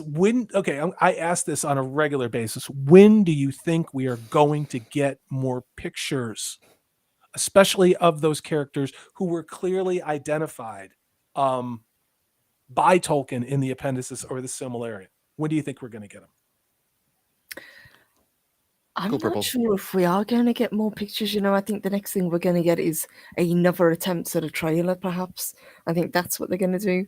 Everything that they've tried to do so far has met such huge backlash from fans and from casual fans as well, not just talking the diehard fans of Tolkien, that they're really on the back foot. Nothing that they've tried to put out has grabbed people's attention and actually got people hyped for it. You think with the trailers or the things that they did with the fans that they tried to bring on board, the awful book covers that they've put out that they want people to buy. Nothing seems to have actually done it. So I think we're going to get a trailer. I don't think they're going to bother putting out more pictures. Flaccid, you and I have never talked about the Lord of the Rings of Power. Where are you at with this? Well, where are you at with what Amazon is doing? Well, yeah, I think Amazon, based off of everything they've done thus far, is basically embarrassed by this property and are trying to do a lot of damage control. And you can see how many media outlets are doing damage control for them as well, kind of spinning narratives and headlines favorable to Amazon Rings of Power.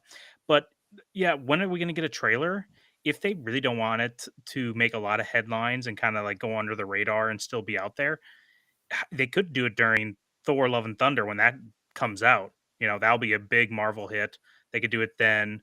It'll be right around the time. What would be like a month or two? What is it? This comes out in September, right? So it'll be like 3 months out, maybe, or whatever. So I don't know. September 2nd. Yeah. Yep. But at the same time, don't they want to create hype for this? I'm confused on what their strategy is, and I think they're also confused too. So it's hard to predict something that's unpredictable at this moment. Mm-hmm. They're also going up against the new Game of Thrones series that's coming out as well just before. Yeah. And so they've kind of got into the wire with that one with with George R.R. Martin.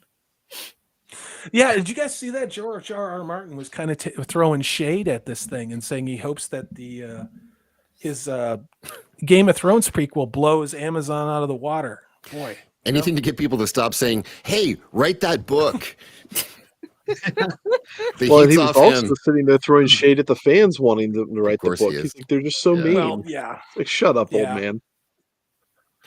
Yeah, I mean, what I find weird about all this is, do you think that Gollum game was supposed to be a video game set on the characters in the world that Amazon created? And that somebody somewhere saw what this was and said, oh, hell no, let's just do Gollum. Because that's what I'm wondering. I mean, really, why would you not have a video game with some of these characters? I don't know. I don't know. I mean, maybe that's a good thing. Maybe it's a bad. I don't know. One thing I can say is that I bought tickets for Maverick Top Gun for Friday already, and I looked. I'm going. Yes, you should go.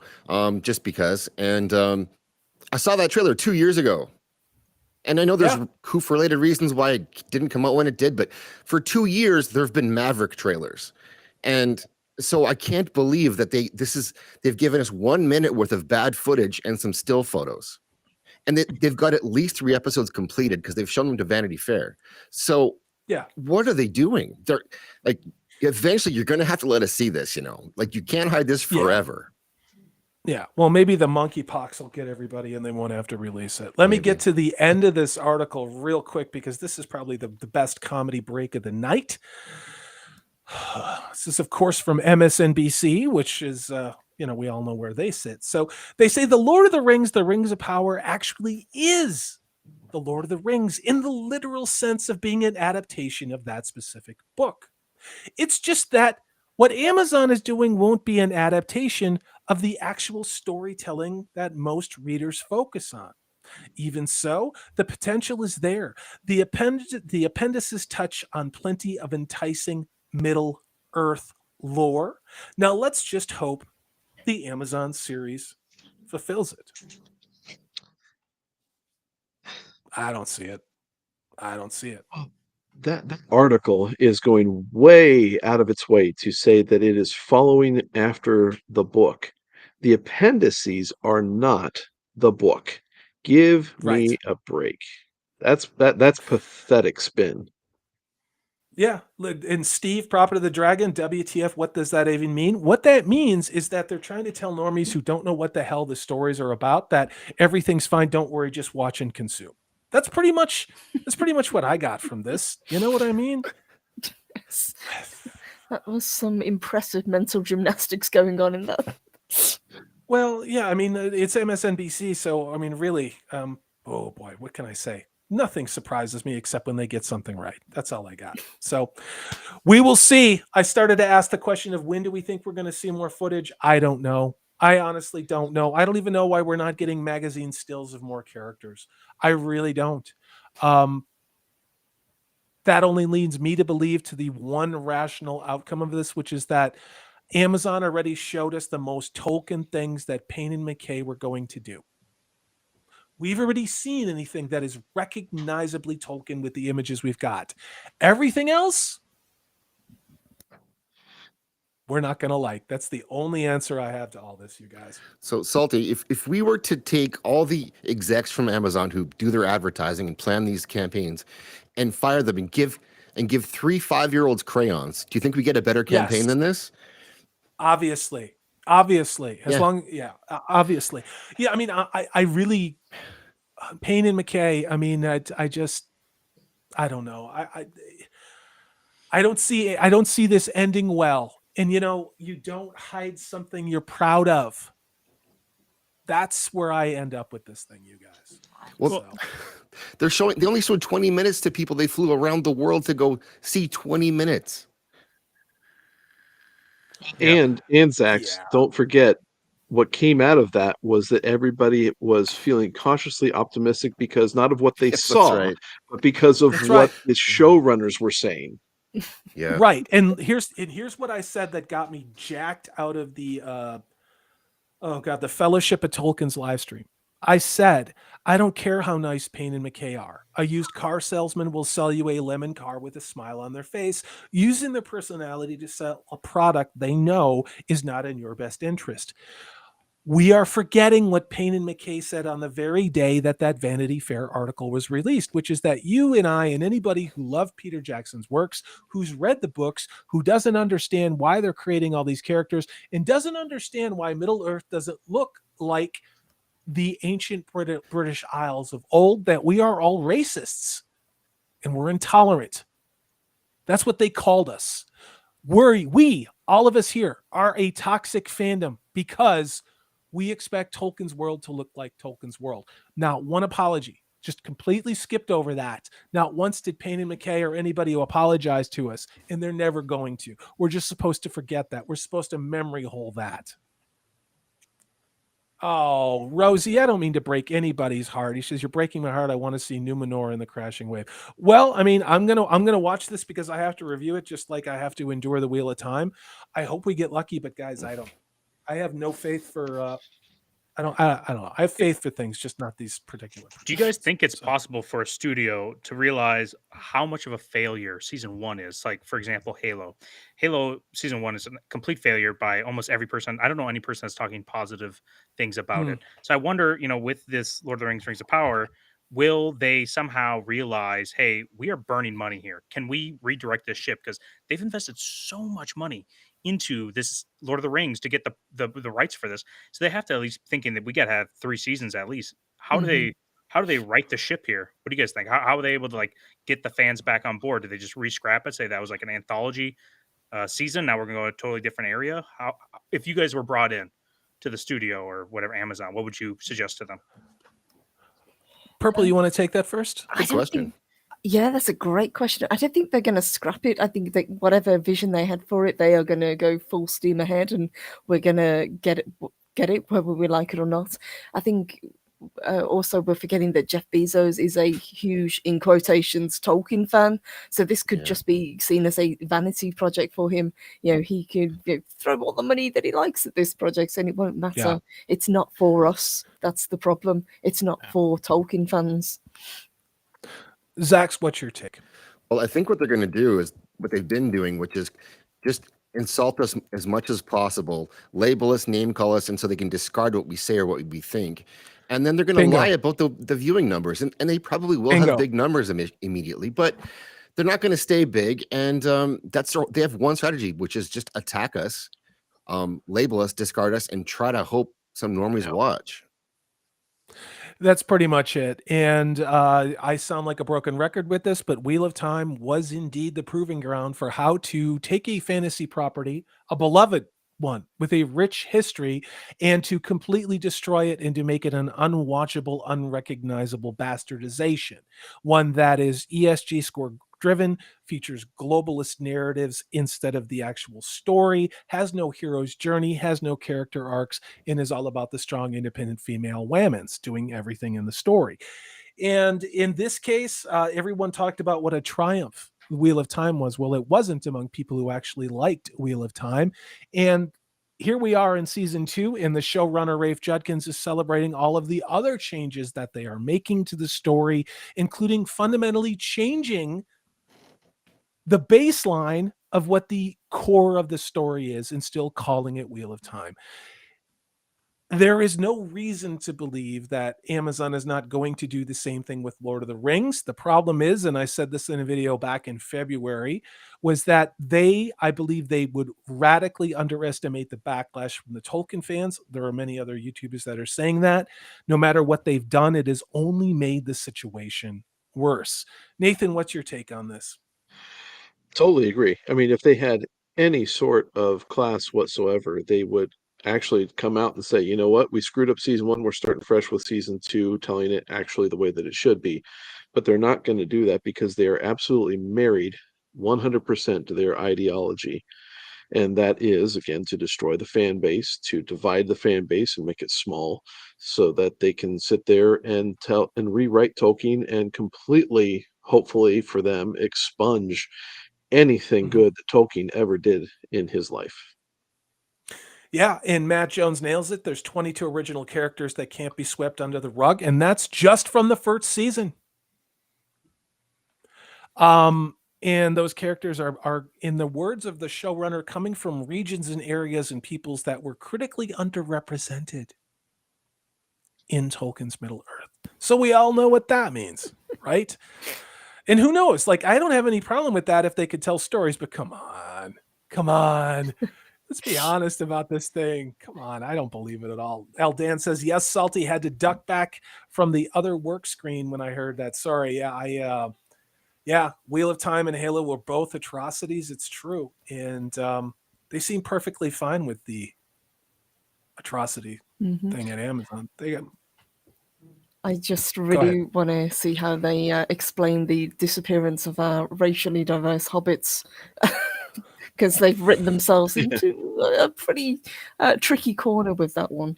Oh, the racist Lord of the Rings fans come into the universe and kill them all. That's what happens. That's it. Or it was the Orange Men Bad Kingdom. That's gotta be or what it is. Or the worst one, which is my theory, where they're going to buy the rest of the rights and they're going to make the world They will. like that instead. So the version that we know never happened.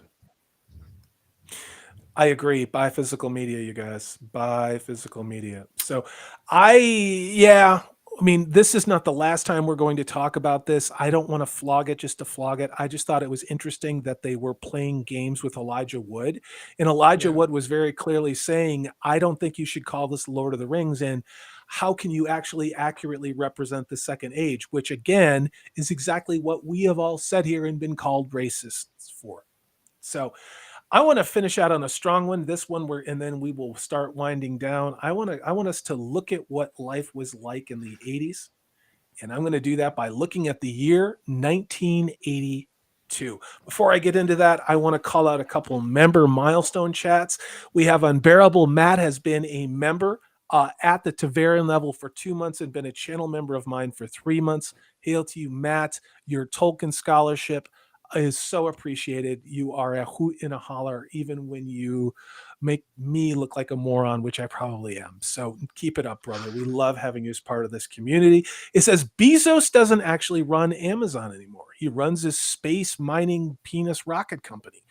Who knows? With luck, this show will enrage him and he will dump this crap show into the fires of Mount Doom after one season. Hail to you, the Thad that shouldn't be.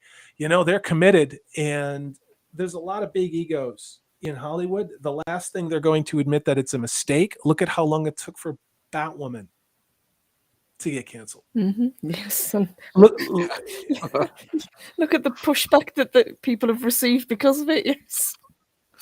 And Wheel of Time, I can guarantee you it's not going anywhere either, because it's hitting those ESG score numbers. It really is. In Tolkien, that's the same damn thing we're going to get with that too.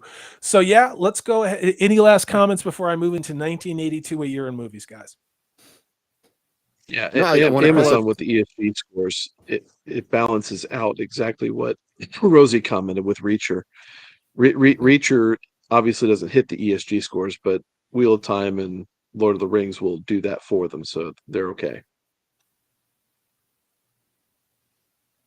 Go ahead, Zaxx. Oh, I just want to say there are people who are excited for it, and I'm happy for them to be excited for it. Like Six in the chat here, I know she's pumped for Rings of Power, and so I think more power to her, and I hope it works out. Like I hope they do enjoy it. Yeah, I want to be wrong.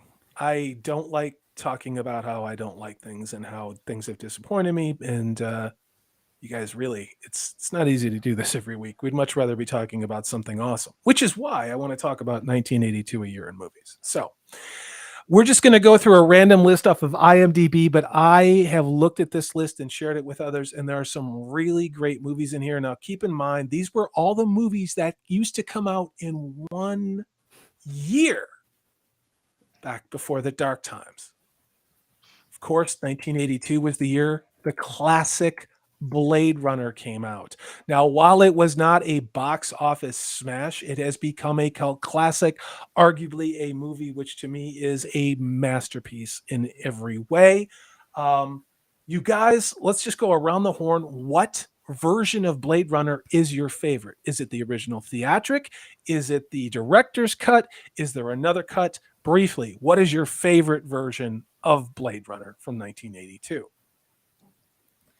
Let's start with you, Nathan. Okay. Well, I'm going to be the unpopular one here because I wasn't a fan. I like the one they did a few years ago better than the 82 version. Now, I will say if I'm going to watch it, it's going to be the most recent version of it, the large director's cut XL 9er one that they did. Yeah. We're not an echo chamber here, but Nathan, you're never coming back on my show again. So, Zaxx, what did you think as far as what is your favorite Blade Runner version of Blade Runner? I think it's the one that I like the best. I think it's called the Final Cut. Mm-hmm. That's the one, because the director's cut is different from the finals cut. It's different from the ultimate cut. I think it's the Final Cut's the one I like the most. And And there's some, if you watch them closely enough, there's differences in how the story could play out and some of the motivations in it. So it is worth watching more than one version if you have the time. And there's the voiceover either helps or ruins it for you. Sorry, I'm dealing with spam in chat. Let's go to Purple Valkyrie. What is your opinion on Blade Runner? Do you have a favorite version of the movie? I would probably say the final cut is my favorite version, although I do like the director's cut as well. But I like Blade Runner for what it is, but I was never kind of a huge, diehard fan that we have some in the community. But I appreciate the film for what it is. What about you, Flaccid Phoenix? Where are you at with your Blade Runner fandom? Yeah, I like the. Ironically, I like the one with the voiceover because it's so awfully done by Harrison Ford. It just sounds like he's in some like recording studio and just hates his life, every line he has to deliver. So it just brings me joy. He does. Yeah. I hate my life just the whole time, and it's great. So that's the one I like. I remember in the 80s watching it on VHS, running it, and it had that awful, what people thought was an awful voiceover. I actually loved it. I thought it made the movie because it added this film noir, 1940s, hard-boiled detective element to science fiction, which nobody had done really cinematically or done well before that. And that just imprinted on me as a teenager. I do like the director's cut, but honestly, I just love the movie. I love microphone's a little close. I love the movie. I love Harrison Ford's character. I think the replicants are, if you're going to come up with a sympathetic villain, you could call them that because their only motivation was trying to stay alive. And they did do horrifying things, and they were not good people, but then again, they weren't people. They were just robots. So I don't know. I think it's a beautiful movie. And Vangelis, who did a lot of the composition for that film, actually just passed away in the last few days. Incredible soundtrack, incredible moment of time. So I'm going to move on to another movie. I'm not going to talk about Sophie's Choice, if that's okay, or Tootsie. Let's go ahead and get down to some of these other ones over here. Here's where I wanted to go, and that would be 1982's classic film science fiction horror movie, The Thing. Purple Valkyrie, I know you're chomping at the bit to talk about this. You actually covered news on this yesterday. Take it and run with it, please. Tell me about The Thing from 1982. Yes, a fantastic John Carpenter film. One that wasn't particularly popular when it first came out, but since has gained a cult following. Very, very well shot. The pacing is fantastic. The way the paranoia and the claustrophobia amps up throughout the film. Plus, it's got Kurt Russell in. Who doesn't love Kurt Russell? Insane people don't like Kurt Russell. I'll tell you that. Exactly. Agreed. And trying to cancel him, but I might just put this trailer on without the sound. Oh, no, I'm not going to because IMDb is full of dicks. Let's just go ahead and look at this. So, well, this is a great example of a remake. This and Scarface are one of those two instances you can see in pop culture where they'll do a remake of a property, an older property, and actually transcend the original one to this is like the definitive version of The Thing. When you say it, you think of this, not the later iteration or the earlier one, but this 1982 version. Yes, and I did cover yesterday that it's being brought back for a couple of days next month at the cinema for the 40th anniversary, which is really cool. So if anybody hasn't seen it up on the big screen, I believe it's the 19th and the 17th of next month. It's going to be shown at certain cinemas. Wow. I really hate IMDb. It won't let me pause. Yeah. Not only, I looked and it's actually going to be showing about a 45-minute drive from where I am in the middle of nowhere, Texas. So I am going to see this thing on the big screen because I have never seen it on the big screen before. What's your take on this? Who didn't I get to? Flaccid, what's your feeling on The Thing? I think this is yet something else that we have never talked about. Well, I grew up in the north, the better north than Wisconsin. So this actually kind of is like one of those cool things because you never see too many horror films in like the bitter snow tundra, and you can just kind of picture yourself in the middle of those winters, those bitter late January, February winters where it's just so cold where you don't want to stay outside too long. And if you go out there, it's sudden death. But if you stay inside, you're with the monster. So I don't know. It's such a different concept than we've seen, or like at least I've seen growing up. And I mean, Kurt Russell's he might be behind Henry Cavill as my my man crush, but he's pretty close. He's amazing. And he rocks that beard, and nobody else could play MacReady. There were so many great actors in that movie. The screenplay is absolutely fantastic. The music is crazy. And this was all before CG. All of the practical effects, if you watch it now, I guarantee you will scare the hell out of you. Yeah. And that was part of, and Purple Valkyrie alluded to it, what at the time made this movie so audiences rejected, because it was so graphic and it was so scary. But all of that was produced with practical effects. And of course, that was done 40 years ago. Can you imagine? They can't even get you to feel anything with any CG screen, but 40 years ago, they're making movies that are masterpieces. What changed? What changed? We'll keep asking that question at some point. But go ahead, Purple. Not enough feminist agenda. That's what it was. Yeah, where's the trans representation in the Arctic involving body possessing aliens? I don't understand. Yeah, and this is actually an all male cast, if I remember correctly. There's no females in this, and it's I'm not a biologist. But that is true. That is true. I am assuming, of course, but it's just a fantastic film. It's so well shot. Didn't they do a remake of this with what's her name, who was in the werewolf movies, who was dating that really ugly dude from Saturday Night Live? Am I being vague enough for you guys? Yes. Peter Davidson. Yeah. Yes. 2011, I think it came out. Yeah. It didn't do well. Yeah. Yeah. Imagine why. Just a fan. Yeah, just a fantastic movie. And here we are again 40 years later, and it's one of those things we could put on. And if it ever is on TV, broadcast TV, it's just one of those things that you get sucked into. It really is. Of course, The Verdict was a great movie. And let's do these last two. I want to chime in on the thing here quick, because I'm with Al Dan in that I just watched it this year for the first time. I never had watched it prior to that. I thought it looked kind of goofy, and there was no way, when looking back, that a movie from '82 could have effects that would be convincing. But man, I was wrong. So wrong. I wasted so many years not watching that film. Definitely. So if you haven't watched it, go watch it. I was completely wrong. Oh, I'll take that into advisement. Yeah.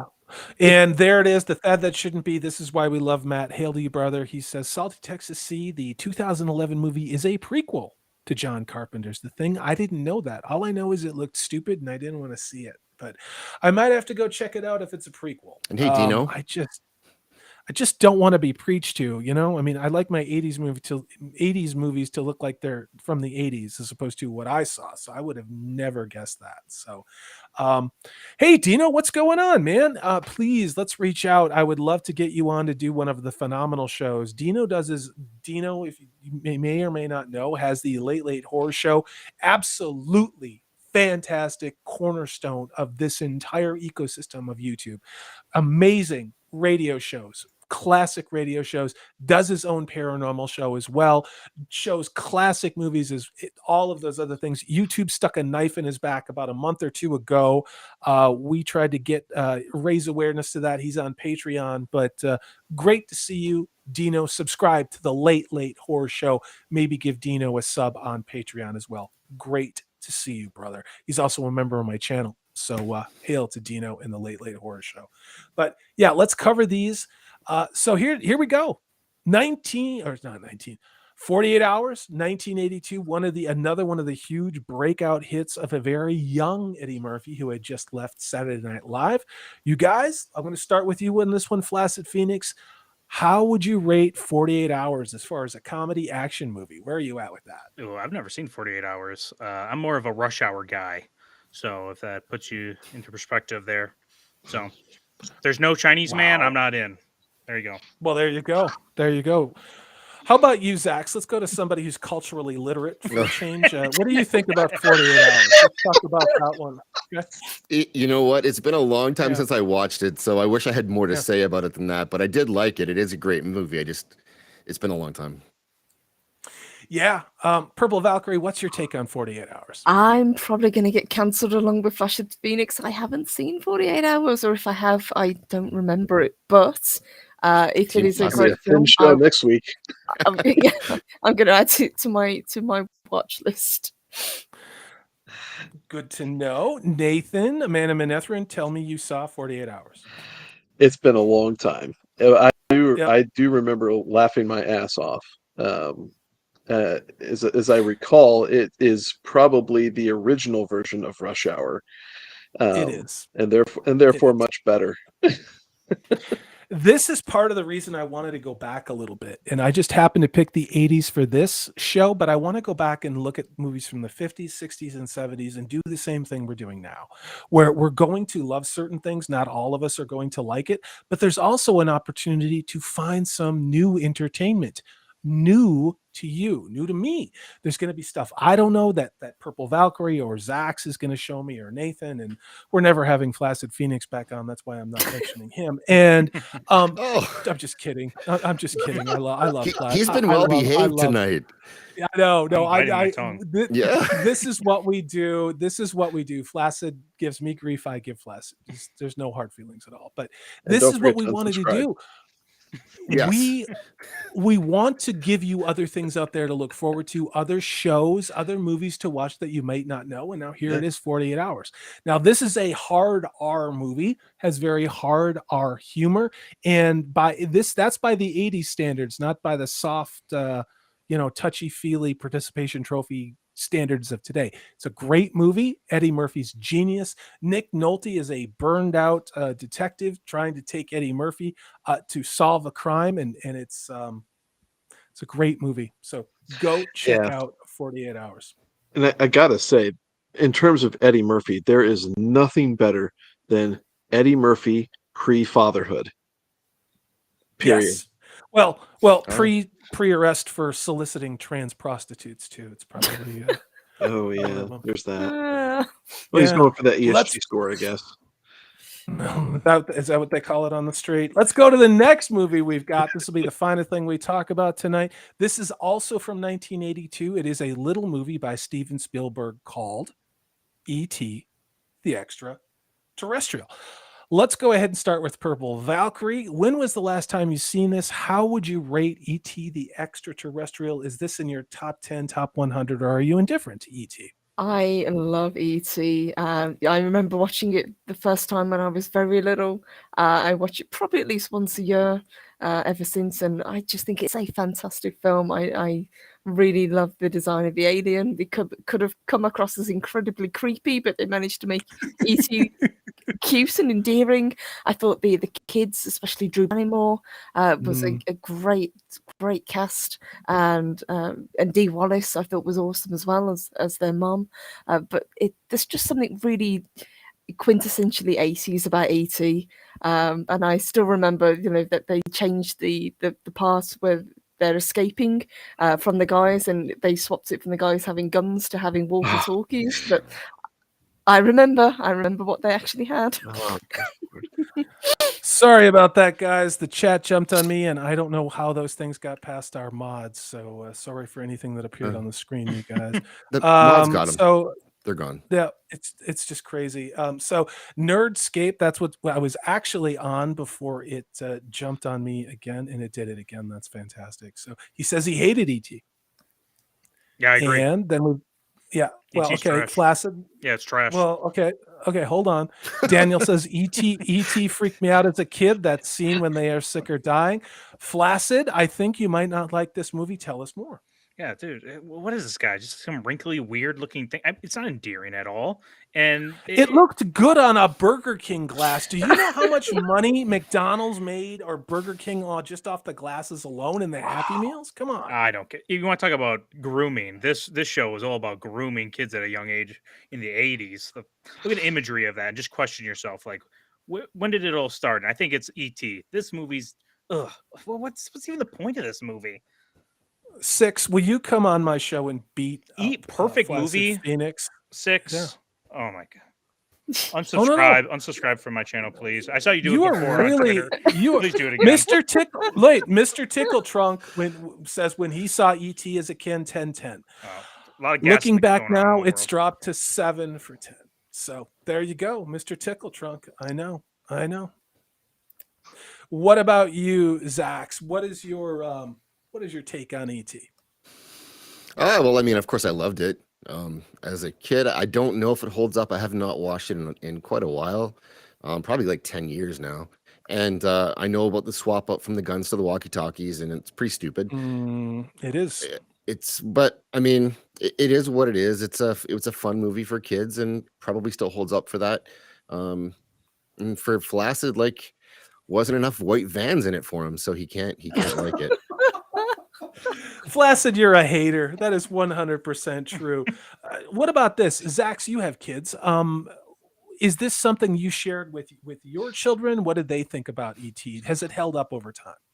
Well, I haven't watched it with my younger boy, but my older guy, we watched it like probably when he was like 8 or 9, so probably like 9 years ago, and then it's good, but it's not the kind of movie that a teenager wants to watch.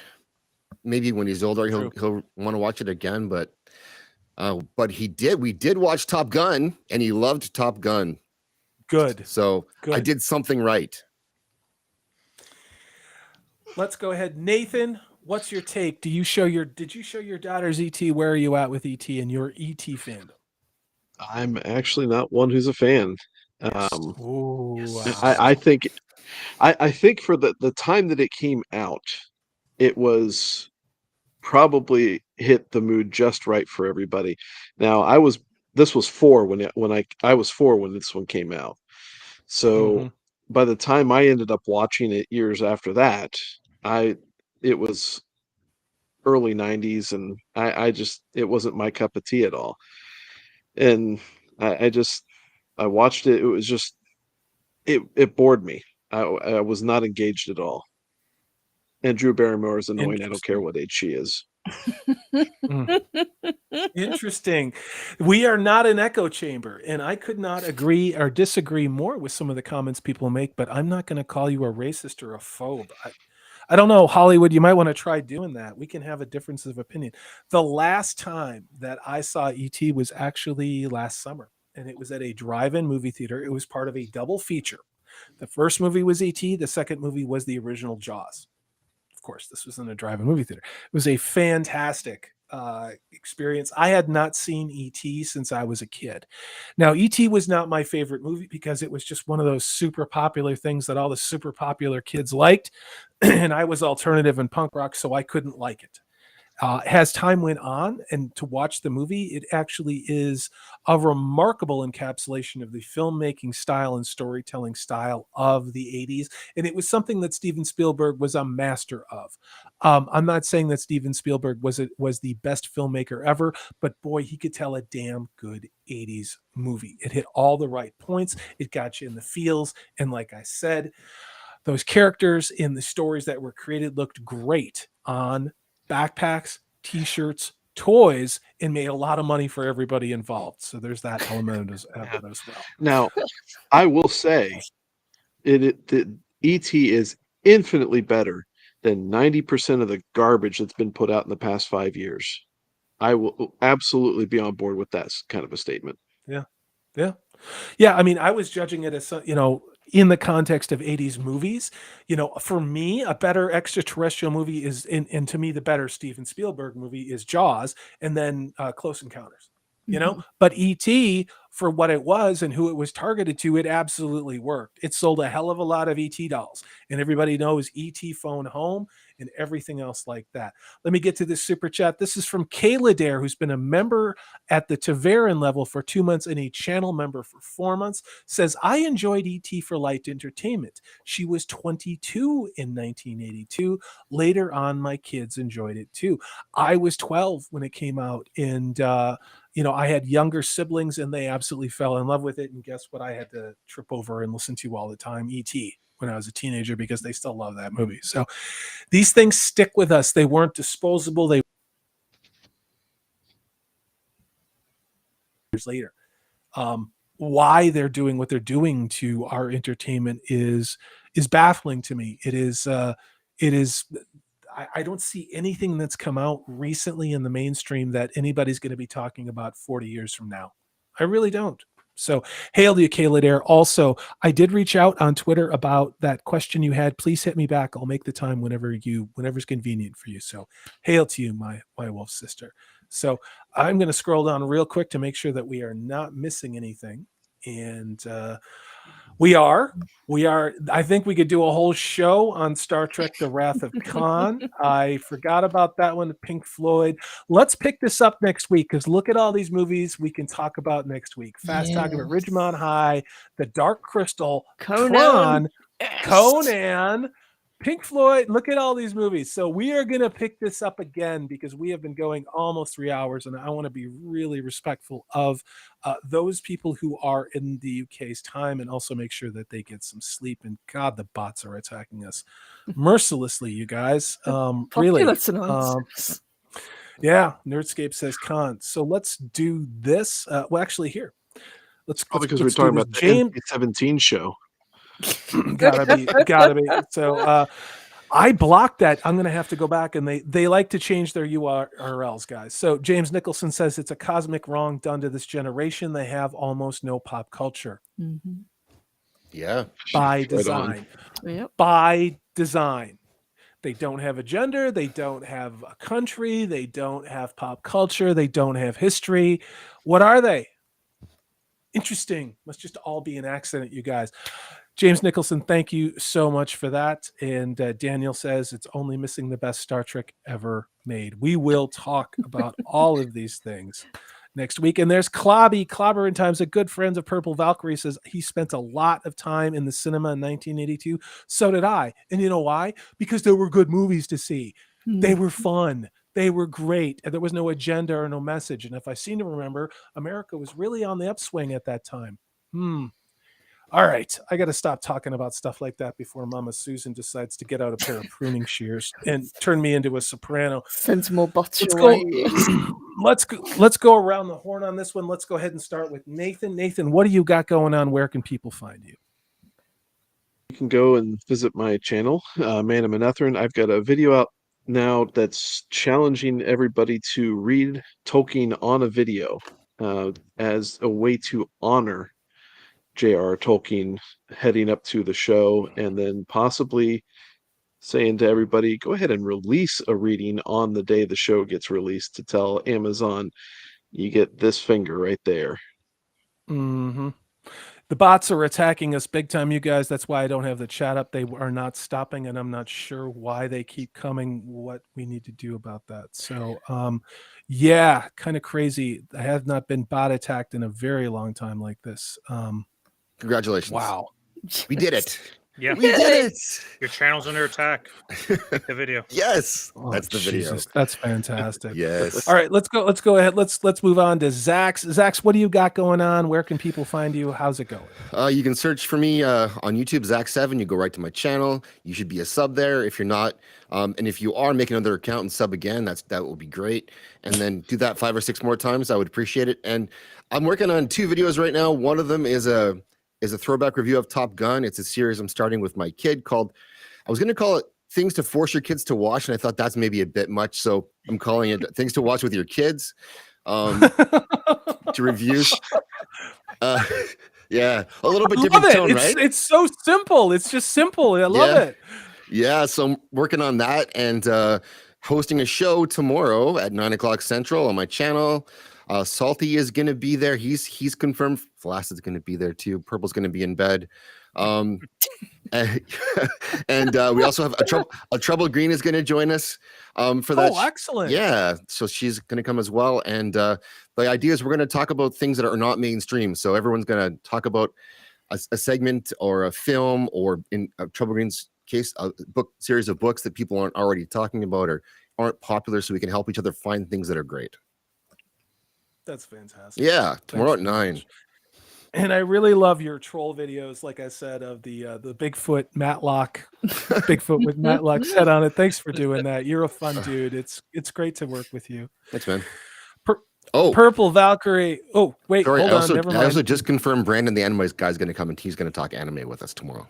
That is fantastic. I'm so excited about this, you guys. I really love going on other people's shows because I don't have to do all the work. And that's not to say I do all of it. Zaxx does a lot of stuff when he comes on the shows too, but it's always cool to go on other people's channels and let them have to be in charge of everything, you know, which is it's a cool thing. So if you want a guest, you want somebody to come on, don't bring Flaccid Phoenix. That's all I'll say about that. So, what about you, Purple Valkyrie? What do you got going on? Great show tonight, guys. Absolutely loved it. I will be back tomorrow. We've got Dark and Disturbing, which I had to push back a week. So we will be talking cults. We'll be back again on Friday. And we've got another Supernatural Showdown coming this week as well. So lots more content to come. No rest for the wicked. I'm just going to say that. And I'm the wicked one. Purple's the nice one. So I'm corrupting her. But thanks, Purple.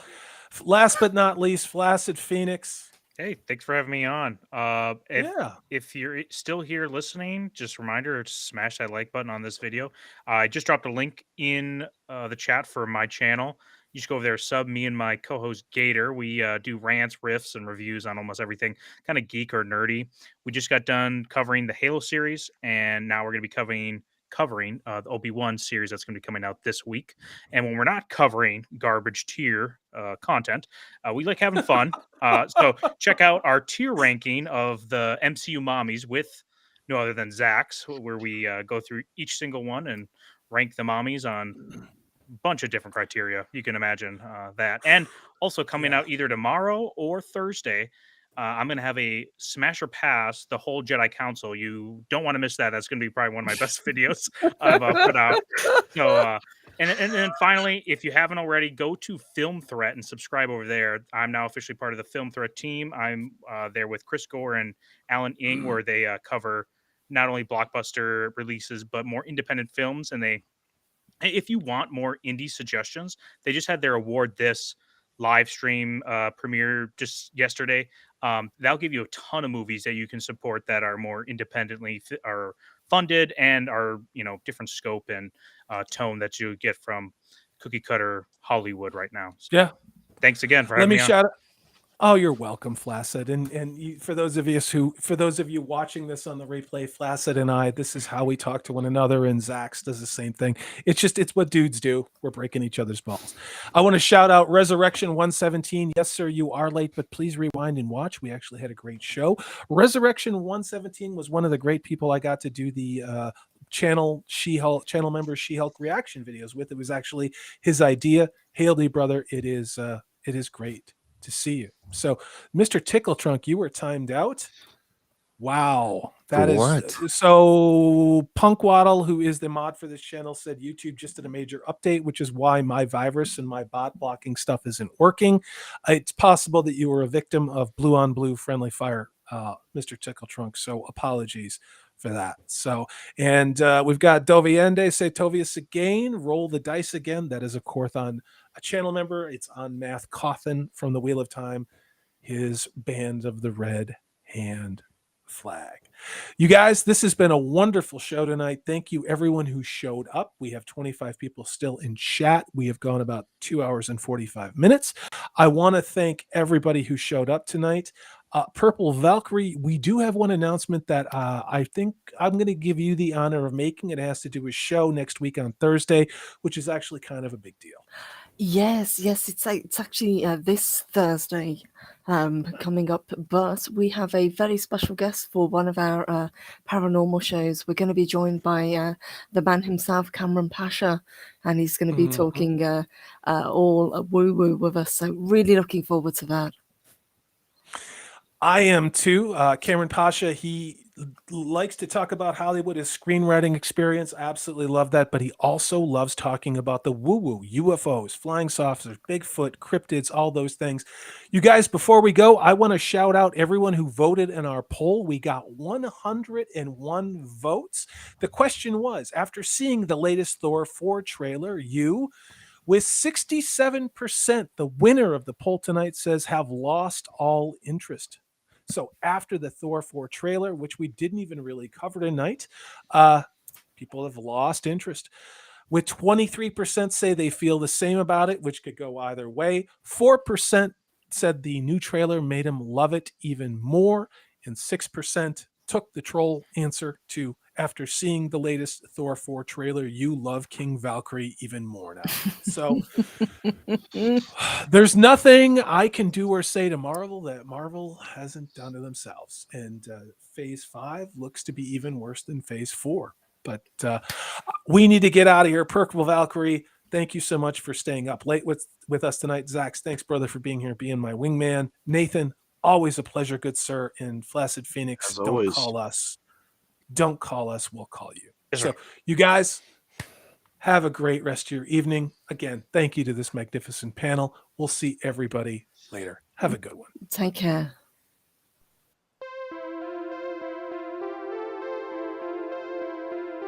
As ever, this is Salty Texas C. I am Corey DB. Thanks so much for watching. If you like what you've seen and heard, please hit that thumbs up button. If you haven't subscribed, I'd love to have you on board. That way you know, and we have things like live streams, which we are going to be doing every Tuesday evening. Take care. I hope you're having a great 2022.